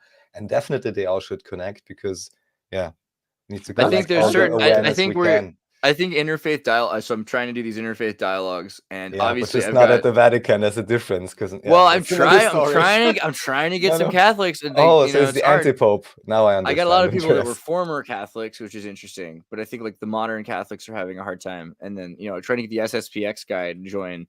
I think that they're having a hard time to make them join. Start having little meetups and have people experience your ideas firsthand, and that's what a culture starts off of. Right. Well, we're trying. Space is happening. Clearly, people show up and do things and do whatever. But at some level, especially given the zeitgeist, look around us. It's an emperor card time. It's about finding the people you would have fucking hang out with in great culture. Take back the axe, and what can it be about other than some syncretism, Well, it's interesting because I think, I tried to do my interfaith dialogue. I think some people went into it assuming I was going to turn it into like a debate about which faith was right. And so there was some defensiveness when it first started. And then as they went on, they're like, oh, no, it's Andreas. He's trying to figure out like what the common denominators are in all this stuff. Oh, this is so different than I expected. So like, I think that's the thing I was really excited about was when talking to some Mormons who believed in some weird stuff about baptism of the dead, and then talking to African native tribes do rituals in the spirit, in the flesh for the spirit. There are people that are spirit beings. They're dead. They don't have a body anymore, right? Or they're never dead. And you have to do in the flesh, in the material world, you have to do your magic or your ceremonies for those in the spirit. So it's like, it's super like it jives. There's a huge connection between this and that. And there are a lot of other rituals that we should know probably about what they're for, why they exist. And we can see like how things change, because even looking at the Veda used to be about animal sacrifice. So we can see like the Jews, the animal sacrifice. There's an ending to animal sacrifice in Christianity, arguably, right? The same thing with Judaism, arguably, without the temple, but they still want to do the red heifer sacrifice. So looking at the Veda, they have like a rice cake. The rice cake is this Eucharist thing, and we see that used by the Thelemics and by the Wiccans and by other groups, but also by the Christians. The Christians use a wafer that's essentially like a non-leavened cake. So I mean, that's supposed to be representing an animal sacrifice. It's representing the Christ. So it's interesting. Like there's a lot of these connections between all of the functions of magic performed by the priesthood. And I think we don't think about that because so much of the religion's about like trying to just like militant Christianity, let's convert sinners or something like that. And I think It's not that simple though. It shouldn't be. You have a culture, and then you have wings on a culture. So it's like there's a hippie wing, and that's the mystics, and they want to sit around and like contemplate the flower of being. And then you have the militant wing who says, "I'm Peter, and I have a knife, and there's a dude coming up to my Jesus, and I'm going to chop off his fucking ear." In fact, here's one better. Let's go out and chop off people's ears preemptively, preemptive strikes. And that's kind of what crusades are. So it's tricky because basically, in a sense, nothing new under the sun. I don't think, and I don't want to discredit you or anything. I have a feeling that we're all kind of coming to this place where it's meta aware of narrative, and we're starting to realize our place is changing. And this is where I think I get tripped up a little because Raphael, at least he used to be. I haven't talked to him in 6 months, so it's like it sounded like he was against Bashar or aliens now. I don't know his ontology, but usually, how would I even put it? Looking to the past is helpful, but then defining our language through the past becomes limiting, although it's unavoidable. That's why DNA is a perpetuational thing. It's not reinventing itself utterly. It's mutating over time. That's so the thing. mutational. Are we so sure about that even? You heard about this idea, sure for anything example, anymore. if you apply the right voltage to seeds, I have to look this up again, like vegetable seeds, they somehow strangely revert to what we would suppose is their original form. So I wouldn't presuppose that genetics is a linear process at all. There's many more factors involved here, if that's what you're referring to. Well, we have a lot of adenoviral mutations, right? And so I think that's a big thing about X Church. Storyline here. So a thing that really, I think is like a lot of people. I just want to get people. Cross-pollination. I want to get people that are dissatisfied with their other. You'll find many of those. Their other products. That's what I'm saying. I mean, this is why provide them with a better product, right? So if they're dissatisfied with the other product, their religion, they can find X Church. And the Mormon transhumanists I found really interesting. A lot of Mormons aren't into transhumanism, but the Mormon transhumanist movement, it's appealing to even atheists. It is dangerous. You should be afraid because what we're going to do is establish Zion on earth. I mean, the idea of reaching all the goals isn't impossible. Just do it. But heads must roll, I guess. They don't have to roll. The heads will continue to roll until we do something about it, right? If you end aging, it's done. Do it. End problems, fix them. We can take, and it's not that difficult to look at something and to remove these sequences which are ruining our natural DNA, because that's all it is. We have a natural God DNA put us on Earth, and the sun gives us cancer, so it's God's will. I mean, who knows what's all going on here? It's a big old magical mystery tour. That's American Cancer Research Foundation. According, and again, like this is a bad reference, but like you go to Exodus, it says that that God didn't make death, right? And a lot of the mythology for a lot of religions is that we were immortal until we left the garden, or until we ate the fruit, or until we I think with a Hopi, it's like we left. We were supposed to stay underground, and we came out a day early. There's all these little there's a lot of these little things like that. Raccoons also grounded, or we could take your eternal soul. We'll make you mortal. I mean, so like mortality is interesting to me because the idea that we are supposed to be mortal, I don't know if it's necessarily true, and I don't think it necessarily has to be the way of things. And a lot of these, like the Rastafarians, are all about becoming immortal. That's why Bob Marley didn't want to remove his toe when he had melanoma, because he thought amputation meant no immortality. Just to be exact again, are we talking about physical immortality? Because it's also another concept in some belief systems. Even people would say, I have to build my light body so I can transcend and live on, or whatever. Right. I think Rudolf Steiner had the balance. So, some people were like, for a long time, it was like left or right, good or evil, and I think that's a wrong way to look at it. Maybe this isn't more right. Maybe Andrew Yang, not left, not right, but forward. Well, the Steiner model is on the left you have Ahriman, on the right you have Lucifer, so you got to walk the middle path. You can fall off both edges really easily. You can fall off both ends, because and I actually think that maybe we should be doing it the opposite. It might be heterodoxy. It might be that we need to understand, because what do these symbols represent, right? He's saying Ahriman. Ahriman is this Ayurvedic and Zoroastrian idea of dark. of chaotic darkness and separation. So it's this sort of voidness, but in a lot of ways that's not so bad, right? Because in a lot of ways, just for a second, like we're talking about the void which Lucifer comes from, because it's in the darkness. She said, let there be light, and she separates herself from light. So out of the matrix, out of Sophia, it might be Ahriman's connected to Sophia in some ways. All right, just saying. Now looking at Lucifer, on the other hand, is very different than Ahriman. Lucifer is complete and whole. Lucifer is architecture and architect. Lucifer is material and hypermaterial. Lucifer is perfection of symmetry and form. There's a lot of reasons why you can say Lucifer is evil, but at the end of the day, you also have to say, well, Lucifer is very beautiful. Lucifer is really good at making music. Lucifer is the best at worshiping God when Lucifer is worshiping God. Like it's all true. So it's really. Jim Henson had a great line from fucking Rainbow Connection, and he was a hippie dude. He did Dark Crystal. We've had an episode on that, Raphael, right? So it's like, this is not a guy who's like soft selling materialism or something. No, and he worked with the MI6 actually. Yeah. Oh, that's word. But he has a line where it's like, somebody said something and somebody believed it, and look where that's gotten us so far. And we're even playing around with, you're like, Lucifer isn't Lucifer, but then we're now playing with the ideas of myth in such a way that the original evidenceation isn't even validating for it. If Lucifer doesn't exist, then what we believe about Lucifer is all we have about Lucifer. Egregore, so the egregore is all that's left, and then that is only if you believe in it. It's but if a lot of people do, then it doesn't matter if you do or don't, because you're surrounded in people that are affected by their subconscious. Is this the moral of the Matrix? Just because other people are on a program doesn't mean you have to be.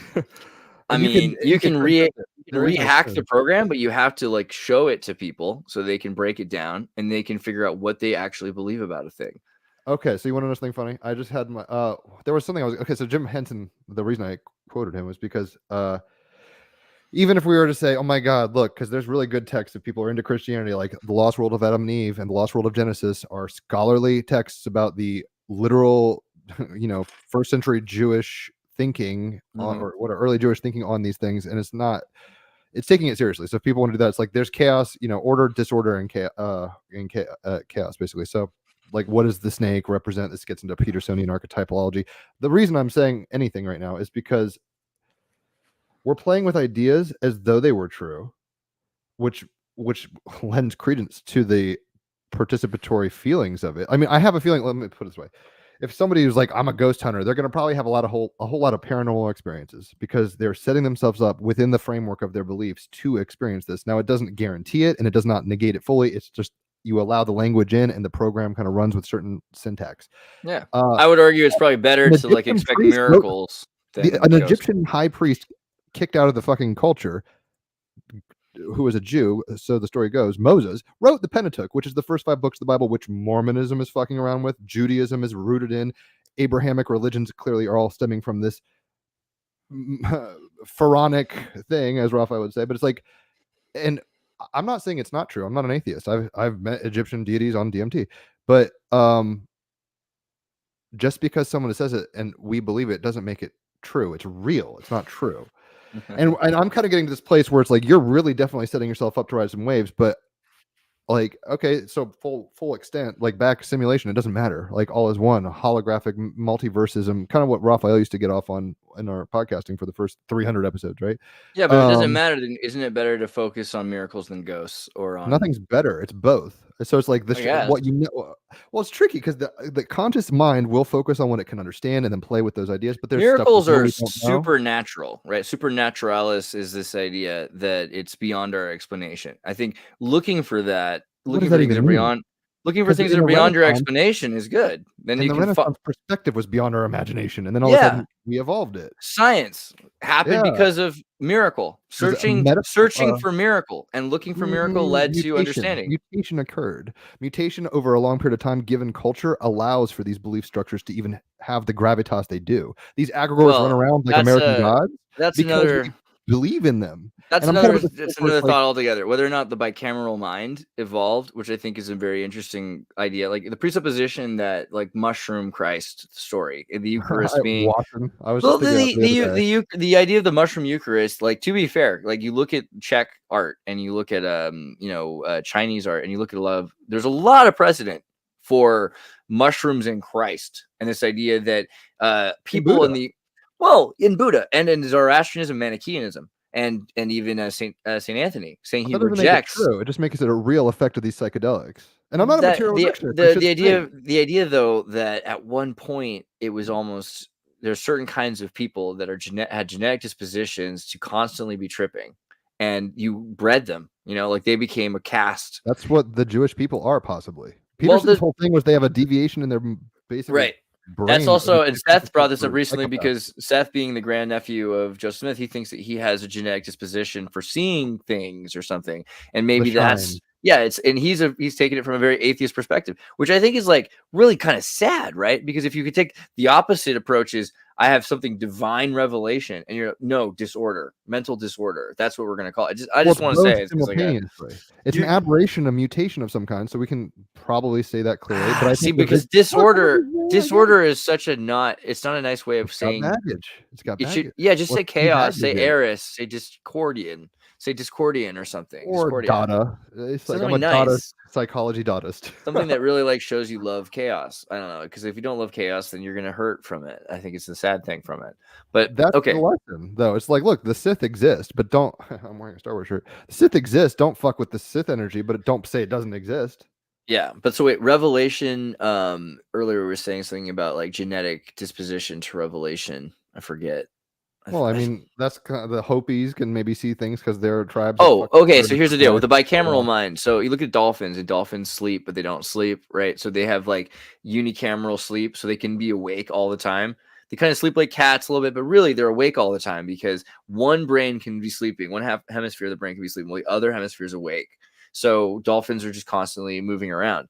And this is maybe the way hunter-gatherers might have been, except for humans that had more cross synapses. I'm not saying I believe this per se, but this is the belief, and they taught this in school, and I just figure people should know it's like a theory. It's a pretty decent hypothesis. And that as mushrooms or certain kinds of nootropics that had the same sorts of neurochemicals, neurohormones, like mushrooms use the same neurohormones that we do, started becoming more popular in fetishes and rites of taboo. So in becoming a man, you would have epigenetic rituals, right? So you become a man, you don't just go through puberty, you take this mushroom drink or something like that. So it might have been at a certain point that maybe a few thousand years ago, people started having more and more synapse crossing all the time, to the point that they didn't even need mushrooms to have that. And again, I'm not saying this is necessarily the case, but some people have pointed to the idea that like maybe Moses had this divine inspiration that he could only describe as full holistic awareness, right, of God, right? Because it's just, wow, I get it. It's like I get everything. It's like I'm thinking all at once kind of a thing. And people get that. But maybe we get that less today than we did in the 60s and 50s. Because in the 20s, 30s, 40s, it seems like in the last couple hundred years, it was very common for people to just have mental capacity to think of all things, right? And it's maybe lost since the last 20 years. I think people are starting to devolve, and they're starting to become more reactionary because of first-person shooters and things like that. There's definitely a point to that. On the recent talk I had with Endgame Islam, we talked about the whole things that David talks about, and different concepts also in the Quran. And one thing, I cannot reference it properly, unfortunately, is there is some idea about like some light entering your brain and then coming out the other side. And we were also, or at least I was making the connection to this whole brain hemisphere synchronization idea. So of course, the whole question bicameral, unicameral sleep could be interesting. Maybe there is a way to reach that as a human. Could be interesting to experience. But the main point really being this connection, because our topic back then was about hierarchy and whether you would blindly follow some kind of dogma or priest, or whether you can be self-directed. And the way I understand it is that if you actually have both hemispheres activated, you have a more quote unquote direct revelation of God, or however you want to call it. And then you would naturally fall off of some pharaonic hierarchical system. So that's the way I don't think it's that heretical to say that. So the idea that your mind and your body, saying it's not heretical? I'm saying, I think, it makes enough sense, because if your mind and your body are like an antenna, and having this perfect transceiver working properly is part of that deal, it might be that we're all becoming prophetic, or in the way that people thought. days your sons will dream dreams and have visions, and Yeah. there will be a one world religion and all this. It's happening in front of us. No, But but that's where it because the gets thing tricky to is, me, 'cause in terms of a it's happening. religion, you can always set up a new dogma, set up a new structure, a new system, a new cult, a new Meet the new boss, organization. same as But the the old real boss. question would be, and maybe that's the X in the end, in a positive way, how to direct people or assist them in having this direct revelation themselves. You know, Wait, in is a the X your religion? The XIRTUS religion? well, Is it's that what's going on here? X-Church, no? Yeah. Well, I think So- Musk beat you to it with the So Twitter shit, basically, but how okay. Also, to lead I don't think so. people He time towards traveled. Fucked you. how Yeah. to lead people towards being able to lead themselves. That's the only thing in terms of religion that really seems Yes. appealing to me. Hold on. You know how I get a T thing and I read it? It says your inner self is your inner guide. That's the goddamn Oh point. boy. I mean, sync. It's Well, like, you know, look, we can if we want to be I'm monkeys around the careful of campfire. that. Hold on, I'm Andreas. careful If we of want that, to be though. if we want to be monkeys around the campfire and compare stories and then fight over the guy who says a story we don't like and all this shit, Yeah. that's pretty much Raphael's going down this whole like Right. No, yeah, but Abrahamic Muslim thing. well, and then Aleister you're like, Crowley, right? Aleister Crowley is the Yes. Aleister Crowley. No, because like they are Abrahamic. The difference is Aleister I Crowley. know you're fighting over like peaches, like Yeah, pronunciations. it's nothing. Yeah, the real difference. Well, no, it's just like expanded text. But the idea of Aleister Crowley is to abandon the law because the law is a lie, right? And that's a question: how much of the law is true? The Emperor Most of card the- would say not all of it. Don't fucking Not, yeah, go there. start Don't start fly with too that high. because the other thing is like how much of it's untrue is probably even a better question because there's a lot of stuff that's not. There's lots that is true still in the law. I mean, Well, that's why Jesus it's- spoke in parables. It's like this isn't true, but it's fucking real. So pay attention. right. And I keep coming back to this idea that Jesus answered only 7 of the 100 questions, but he asked 1,000 because Is that a he's Mormon teaching. thing? I've never heard No, that bullshit. it's just it's something I found out recently. Looking into it, Jesus was a critical thinking teacher. He taught people how to critically think instead of how to memorize facts. Maybe that's not completely true. If you look at the Qumran document and the parchments of the Gospel of Thomas and you see his quotes, but the way it's presented, I think that's more the case that he was trying to evade saying answers to questions that was going to get him killed. And instead he was like, look, that's not the way to think about things. Think of it more like this, ask a question like this, and then that'll make you think about questions differently. And I think that's really Right. Well, that's a big part of what we need. So like there's a mystery school, there's, you know, group outreach that helps people. That's all the same. But priesthood is different to me because priesthood, I like this idea that it does come from a sense of authority, not from man. And I think that that's a big problem with any church that's like, you got to be 80 to run it. Like, I think the best ones are run by 14-year-olds. Like, it sounds like that's clearly the person who's getting the divine revelation. And maybe there's going to work that's with why that. people It might be start more. bands, Andreas, because people are getting that fucking divine revelation in their teenhoods. It might be loose to say like 14-year-olds should run things, but like I think 14 or fight. I've always believed that in a sense about other things. Like the people who run the country should be 14. I think after 35, you should be forced to retire.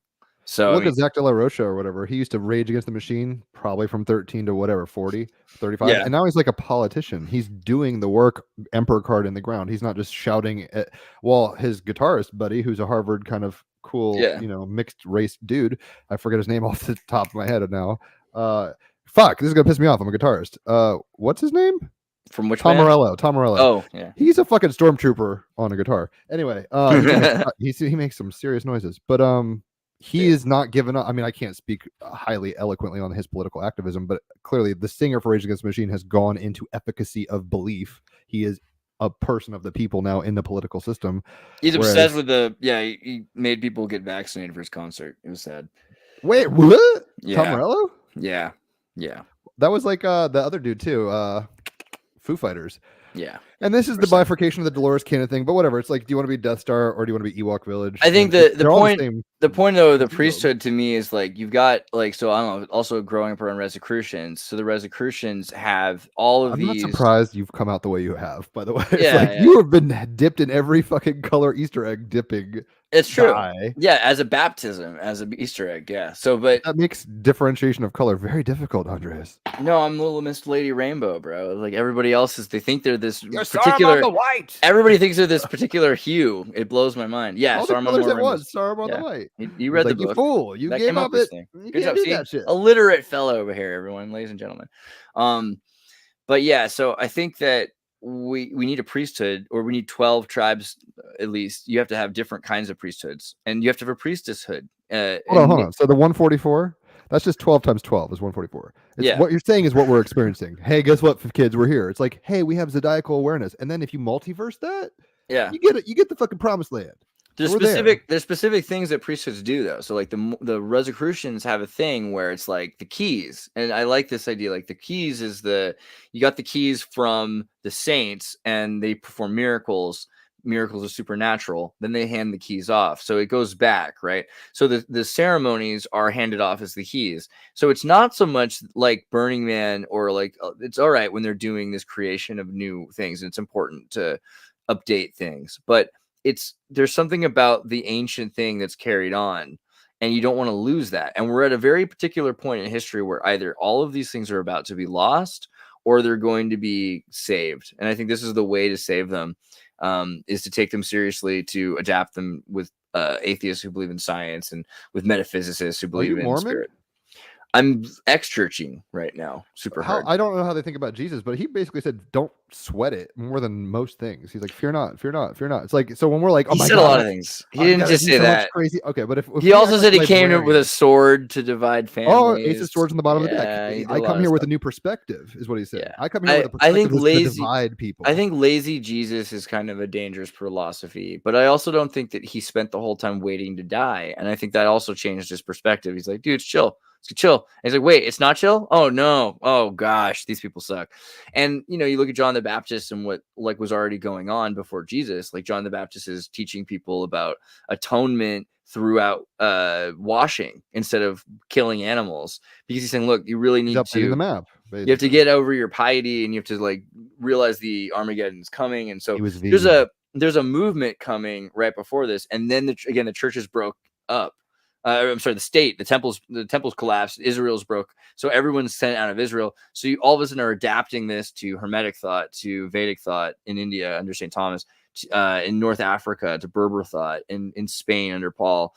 So everyone's getting their own version of this, and then they're saying, yeah, Christ is all about his blood sacrifice. But I really don't think that's what it was about. Like for most Christians, it wasn't that. And you look at the Cathars, they went on to the 19th century. I think in 1780s, the French were still burning them at the stake. So for it's like anything. how many? But yeah, but this is like 800 years, and everyone says, "Oh, these people like only Christians only believe that they have to drink the blood of Christ to live forever." No, that's not what a lot of Christians did not Do you believe. hear what the problem is? Exclusive belief systems, exclusivity, language, and belief. We Because it got starts being- 144 people watching now, by the way. And we're the new church kids. You guys are all going to baptize. No, this is the trip. I mean, it's the point. McKenna gets this. Marshall McLuhan, I asked you the other day if you're into him. You didn't answer. He's a Catholic, so you could jam on his cylinders probably, but because he's thinking that the world is the Christ made electric or something like that. He's very Chardinian. Yeah, he believes that we He- are. He thinks If that that's the case, though, we don't have to sweat it. I mean, No, it doesn't mean that's don't the work. opposite of. I It think doesn't mean- that's. And doesn't then mean sit back and McKenna smoke. died, by the way. Yeah, I Like, know. so Well, don't we I all? was brain rot, by the way. But I would say that with McKenna's understanding, again, go back to the source. Look at Teilhard Chardin and his idea of like the phenomenon of man and the divine milieu and the contemplation of Christ is it's a Gnostic interpretation, maybe, but it's a very Ignatius Loyola spiritual exercise based thing. So I've always loved it. Christ is this perfect incarnation. We ought to be more like him. If we all were like him, evolution would progress better. I mean, that's would his Neo basic do? thought. Right? Yeah, what would Neo do if you can be Neo and you could? He's like, I'll leave it up to you. But if the revolution is in your hands, it's will like you join? if everybody gets out of the old way of thinking and everyone has all these synapses and are able to fast and make pure thoughts, not from parasites, then the world will make a lot more sense. I think that's what Chardin was saying. And that if everyone did that every generation, sin would be a thing of the past, because, and also covenants wouldn't matter as much because love would be people understood the intention behind covenants. They would love each other. And so love would actually transcend, which would be the actual covenant of Christ. So there's a lot of reasons why Chardin was talking about evolution through becoming Christ-like, but also as a Catholic, he was suppressed from talking about this stuff. He wasn't allowed to talk about potato. He did have the contemplation of Sophia as the Mother Mary, and he focused on Mother Mary as the Sophia because he wasn't allowed to talk about Sophia. Yeah, right? Mary's not in my bag of tricks much. Well, as a Mary's Protestant. super important. Like but the thing I is, get it. she's more important because of our lack of the Divine Heavenly Mother and Sophia. And the fact that when you talk to a Protestant and they read the Bible and they don't know that Proverbs is in the first person written by wisdom herself, and that they look at you like you're crazy. Hold when on, you do you say that. believe that it was written by the finger of Sophia? Like No, this no, gets like into the no, but the bibliography. character, but it's like it's written in Oh first yeah, I am person. wisdom. Yeah, You I get know, it. yeah. But Think I'm that's still, it's probably a dude, but also, yeah, what was the other one? Luke is probably written by a chick, right? Luke is I probably don't know. written by Paul's apostle, who was a female, and it's so much of the Bible was written later. Daniel's written, I think, 100 years after everything else in the Old Testament. It's like 100. It's like It's one like of these things. Do we think Buddha really only lived on a grain of fucking rice a day for a long time? Probably not. Probably not, guys. Sorry, but I mean, and but if he was super fat, I mean, for a while, he could be fasting. Yeah, right, he just touched the cat and got a rice thing every day. yeah. It's tricky. I think we're kind of coming. It's one of the. It's not bad tricky, but it's like all the ambitions of thought and belief are hitting a liminal kind of place, like a glass ceiling. That's what Israel and Palestine is, right? Where it's basically people fundamentally believing different things about reality, but they're occupying the same fucking reality. Becomes real hairy when the two tribes of the monkeys want the same banana tree. Go watch Chimp Empire on Netflix, 4 episodes. It will change. I mean, it will make you at least sympathetic to our. I'm not a political pundit, but watch the Animal Planet. Yeah, No, I'm not an evolutionary material Darwinist. But how I sound today compared to y'all. Yeah, we really forced you into a corner. No, it's like I pulled the Emperor card. It is what it is. This has to be grounded. These like ideas have to be. Lamarck and Chardin. It's like that's the thing. When people talk about evolution, they think about the worst example. Like Chardin taught actual evolution. I would say Darwin never taught evolution. Like he had ideas. He had ideas about mutation, but he didn't really understand it nearly as he's very plebeian compared to like Chardin or Lamarck.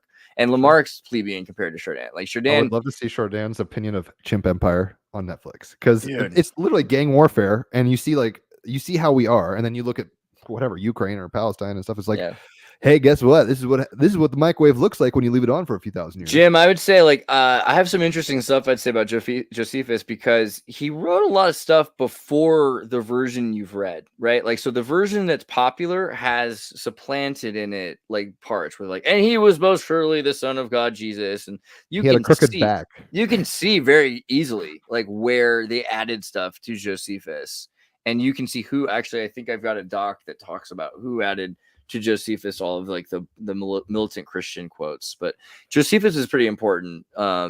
It doesn't mean he was right about everything, but if you compare it, like again, like this whole thing with Akhenaten, if you start comparing Freud's Zarsif to Josephus, like there's always something between the veil. Sorry, you were gonna say, Jim?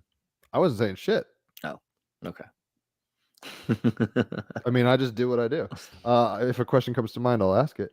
It seems almost like we're same as it ever was, right? It's like we're in the same place where it's like how much imagination does one want to play with, and it has to be grounded or else you're fucking retarded, basically. Yeah, bring in as many people, bring as many grounded people as possible to hold you while you're trying to fly. Yeah. A zodiac or whatever, a constellation, if you want to put it that way, of 12 for your vision, or a zodiac and a real thing, or 12 tribes of Israel, 12 fucking apostles, or the Knights of the Round, or whatever. These constellatory things are perspectively relative to each other. So it's like Judas is Scorpio and John is Cancer or whatever. These are like the twins, the brothers, Zebedee. Yes, Gemini, the twins. You get, in a sense, the imagination is throwing up on itself infinitely. And right, Raphael's original presupposition was like, well, it's a multiverse and everything is all awesome. And I'm like, I couldn't get into that because I'm so committed to the chess game we're on. But if the only way we're going to walk on water, that is possible if you can start realizing that Tron Legacy World isn't all there is. But one of my versions of hell is seeing who you could have been, right? Like the person you could. So I think that like the multiverse has some weight to it in the sense that like you might be left behind in this timeline if this timeline is not the right timeline. Like you might end up, I think it's like I thought you were promoting the Christian books. Like I think Narakas are like our idea of hell isn't really Christian, right? It's like Narakas are a Vedic and Buddhist concept. So we're Well, the our ideas underworld are was the subconscious at some point. They didn't have any language for anything else. So it's like when we go to the underworld, you're dreaming. In a sense, there's no semantic difference in a brain scan between waking and dreaming life. We I ascribe mean- the meaning. We ascribe the meaning. That's important. But that doesn't mean there's no meaning. Like it's Emperor card shit. Yeah, I think like the charter, like there's teleologic meaning. So like when something gets out of something is what they find meaning in it. So you get value from a mustard tree from it giving you mustard. So you're like, that's why you call it that. Otherwise, you wouldn't name it that. You know, you're only really obsessed with the thing it does for you. And it's 144 right now. That comes to the podcast. I almost called today's episode Super Cemetery, which is an Arcade Fire song. Not only do you look like Win Butler a little, his cousin or something, but what we're talking about is we're all coming to the fucking same rabbit hole or whatever you want to call it, the same fucking conscious void space. They got him while he's in the void space. It's through the portal. Yeah, I think you know, we need I like Seth because I like the idea of bringing atheists to reinvent like the perspective, because you don't want to get trapped in a religion that is based on belief per se. But I think belief is part of, just accepting of the variable. I think the main thing is the mirror. He's coming back. No, he's frozen. So I think the main thing though is like the priesthood idea is bigger than like a religion to me, because most people are just trying, when they build a religion, to just get people to join. And I don't think that's really what this is about. Like let's do things to help people around the world, regardless of what they believe. Like, that's not really important to me. Whether they get converted doesn't really matter. That's not why you help people. But like, if people are interested in why we're doing that and like why we'd want to make the world a better place, then yeah, there'd be a select. That's what the religion's for. It's like saints. Like the original Christians weren't called Christians, they were called saints. So like the idea is like, to join, you have to perform 3 miracles or receive 3 miracles.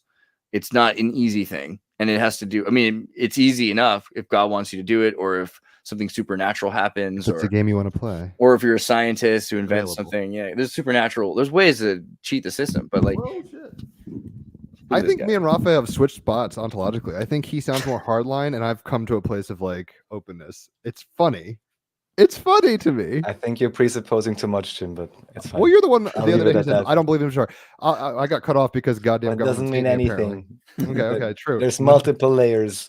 So what it was going to be a Super Cemetery episode. I was going to name it that, right? Whatever. But we called it A Rose by Any Other Name, and that's kind of what we're getting at. We're just like, look, we're all just shouting at each other about the same fucking thing, and then it gets into personalities of like, do I like dominating and winning and being seen well? Do I like being chill and fucking? That's what we need the herb? X-Church for, Jim. Haven't you gotten it?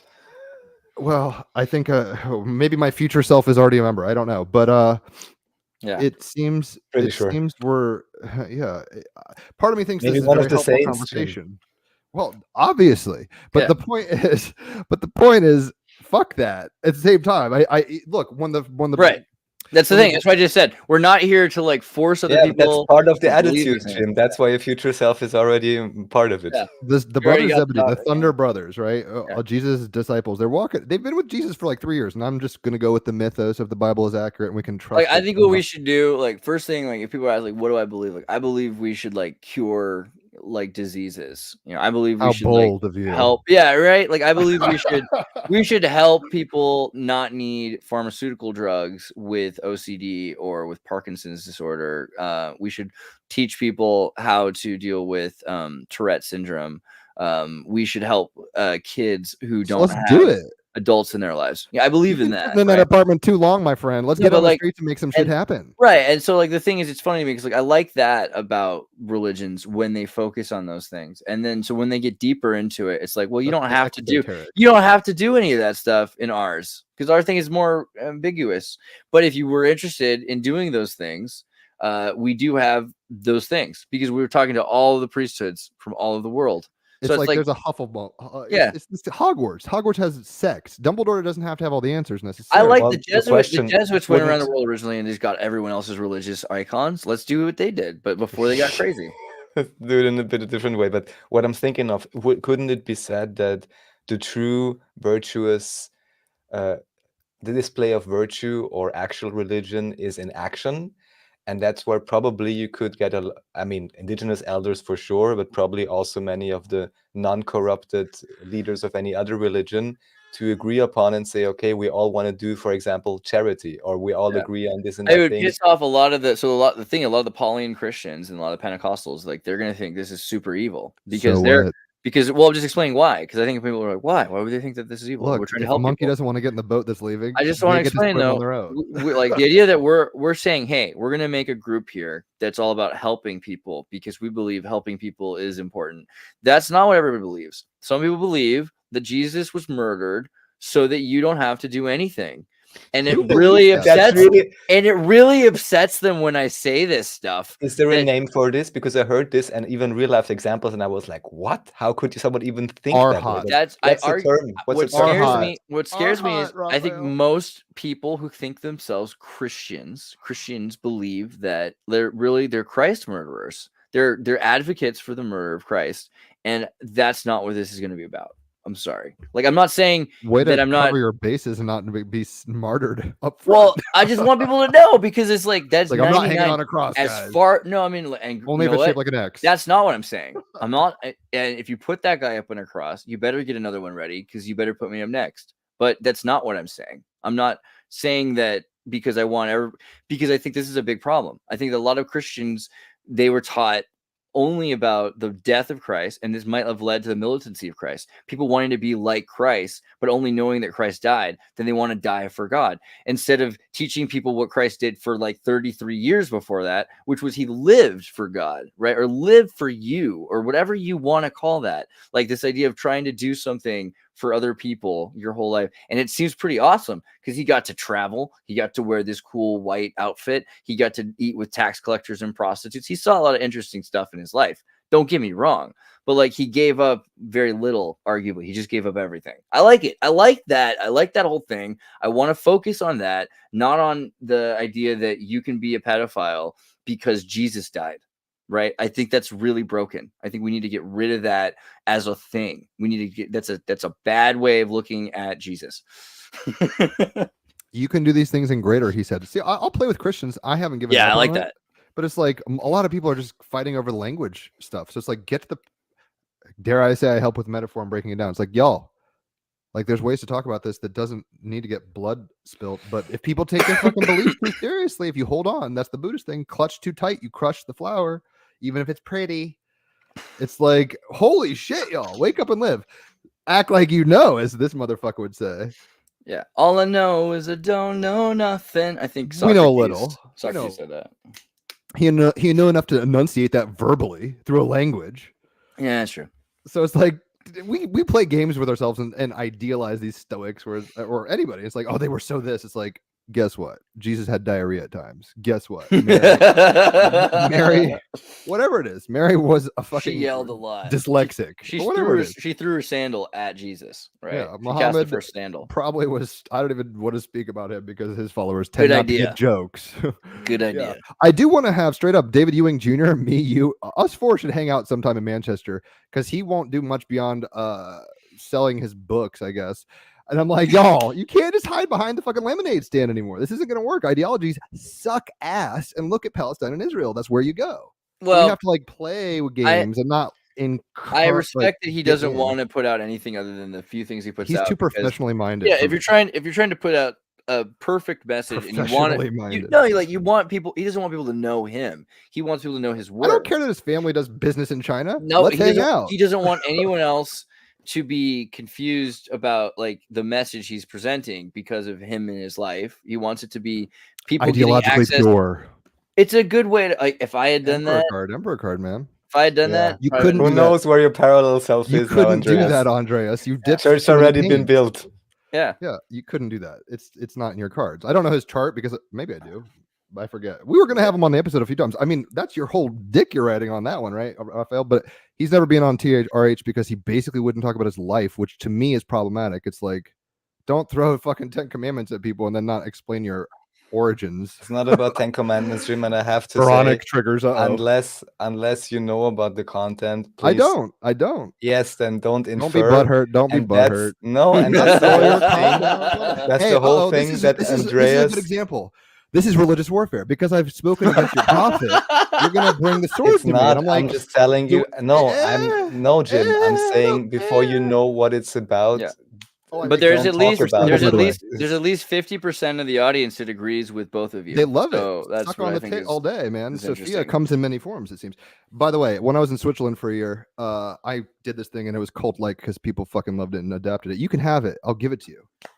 There you go. There's your secret handshake. It makes an Alright. X. That's cool. So No, you you gotta gotta slap make a trout. completion. It's Oh, a you have to slap a triangulation trout. there. It's Okay, pretty yeah. simple. But I'm not gonna write books on that and patent it. Don't worry. So it's yours. Sweet. Yeah. But Well- I mean, it takes all kinds. I'm not hating on anybody. I think it's odd how people fucking strut in their shoes and the Playboy Mansion tunnels they use to get to each other and all this thing. But and if you get that illusion, my God, are you aware? But so bottom line is, I think this tea leaf thing. I mean, we're coming up at 2 hours, and we're getting into Raphael's like personal space, so I don't want to do that. Your inner self is your inner guide. If you want to listen to David Ewing Jr. stuff, rad. I am almost like, hey, he's not poor. Let's meet in Egypt. Let's go. Let's go right now. We should go to Please, Egypt. please yeah. poke it. Please poke the styrofoam thing for me. Dr. Please. Sem Ozonagich is in going to Egypt to see the pyramids. We should all meet. That'd be great. I mean, I'll Although meet anywhere. It doesn't Manchester.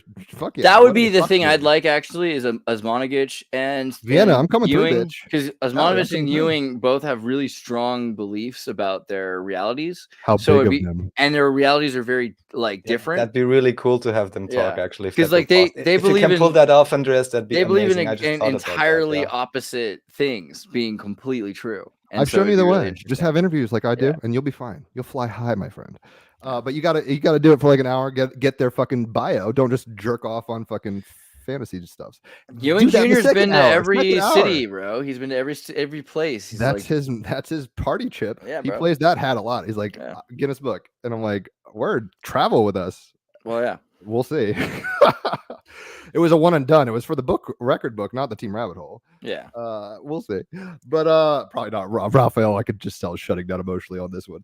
But in any event, Emperor card all day. Because guess what, y'all? It's about being real. And if we can't speak our truth, whatever that might be, our beliefs shape the world around us, and then we dance with these beliefs and hope to God, even if I'm joking about a guy I don't know, David Ewing Jr. I have nothing against him. We should dance well, knowing that Snoopy is not Pinocchio, is not Medusa, is not all this. They're all different, and that lends itself more to the multiverse, highfalutin psychedelia that you used to kind of purport more, Raphael. But we haven't spoken in so long that you sound like a militant Islamicist now. But whatever. I think you misjudged Again, Jim, you're I'm not making judging, a I'm whole lot of observing. assumptions without Observing, actually observing. understanding the content. Just I as have no Andreas explains. understanding. That's we actually at one of I'm these days sorry. we will though. We'll talk a bit about like what I kind of believe, and I think Raph might agree with me. We could talk about this about ancient pre-Muhammadan Islam, because this has come up. Like the Bible has Muhammad, it means the sweet one. Jesus is described as a sweet one. Solomon is described as Muhammad. It's so much more nuanced and I'm complicated. so tired of these stories. though. Aren't y'all tired of these archetypal stories? Let's stop aggregor milking them. It's like, who Well, it's gives just a like we fuck gotta until we meet gotta these stop things in the pretending. flesh? We gotta stop pretending that like this modern thing is this old thing all the time, right? Like No, it's the these same word- thing. yeah. But we're taking some people. Hey, the fucking Manly P Hall thing. Some people are like, fire's the shit. The earth started in the fire. Everything's elementally fire. Some people are like, no, water. Same idea. Everyone Well, focuses but on a again, game like piece and if you fetishizes it. think about like how Christians were murdering other Christians and saying it was all right Monkeys do because monkeys. they're gonna shit. drink their blood and it's gonna forgive them and everything like that, and there's all these bones turned They into sound like churches. blood angels. Yeah, and they built all these churches made out of their bones, but then simultaneously you've got these groups of Christians who got more and more like, don't kill my people, right? You get a Gnostic sect that's like, I'm going to defend The my family. Hakuna Matata Christian. Well, yeah, eventually that becomes Islam. Islam became more and more violent because it was defensive. But if you look at these other Christianities, like they were all very similar. It's just they were more passive. So it's important to understand like today's violence is a product of not the Misunderstanding. or it's not the origin of the religion, right? That's all. Oh, it's tricky. I mean, even the prophetic. This is where you get into this stuff. It's like you two will always be at odds, Ishmael and Isaac. I mean, Yeah. there's like a prophecy being like, yeah, you guys are Maybe outnumbered to the bring same it as me. together in a practical sense and the Oh, overall theme, Libra. what I think it really is about. I'd be curious what you think, Andreas, because I heard this story again from He Michael doesn't care about my Tsarian opinion. many years ago. He in loves terms you. of the opposition between Moses and Akhenaten. So this whole, or would it be Moses or Akhenaten and Ammon actually, where you then said, okay, maybe Akhenaten actually refers to Moses, and to make it very simple for everyone, one ideology being the, let's say, pharaonic priesthood control group, where how should I put it best? You have myriad gods, at least in the supposed ancient Egypt stories. Yes. And then one dude came in and said, "Fuck all y'all! It's one sun. Fuck all y'all." And he had 2 cups of tea, just so you know. Yeah. Yes. 5 grams in silent darkness.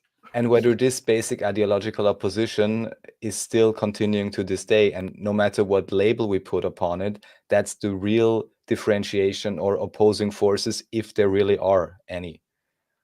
Yeah, well, Andreas, it was posed to you, but the thought that comes to mind is Kai Pacha, who's been on the podcast a few times, TRH podcast. Great astrologer. He's down in Costa Rica. Shout out. Basically, all souls are either moving towards unity or division of, independent, like monadism, and you're really moving towards one or the other largely always. Not that you can't do both, but yeah, some people are like, hey, we're in the forest. Don't fight over foxes or caterpillars or trees. And some people are like, I goddamn love the river, and anything not in this river is fucking gonna die.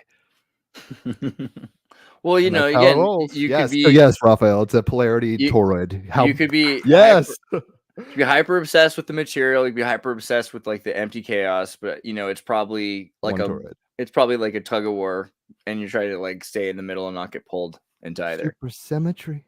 Yeah.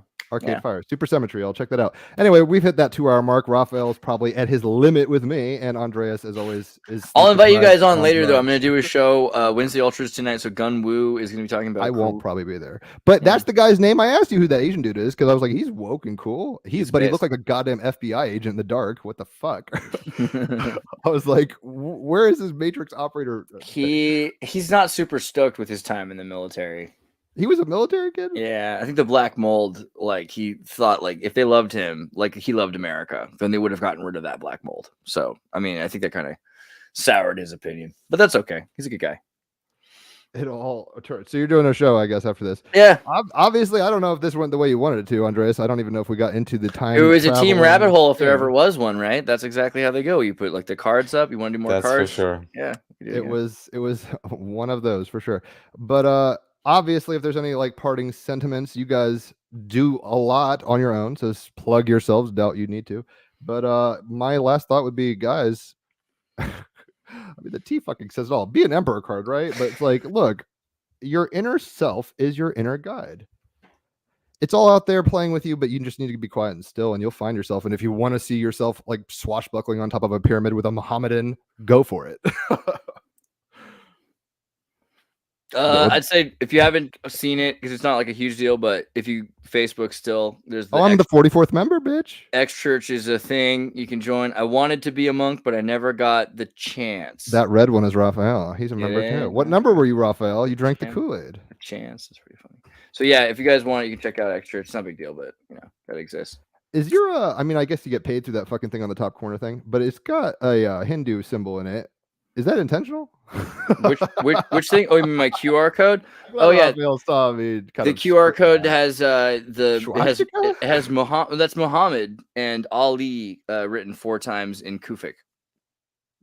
Sting like a bee. Well, there is more to learn. Since it's Technicism Rabbit Hole Show, thanks everyone for joining. Thank you, Andreas, so much. Thank you, Jim, as always. And thanks everyone for bearing with us. I guess if you look up all the references and ideas and books, you have a whole year of content. So thank you, Andreas. Thank you, Jim. Yeah, take care, guys. Peace. Oh, yeah. Make sure you watch Act Like You Know 26. Jim.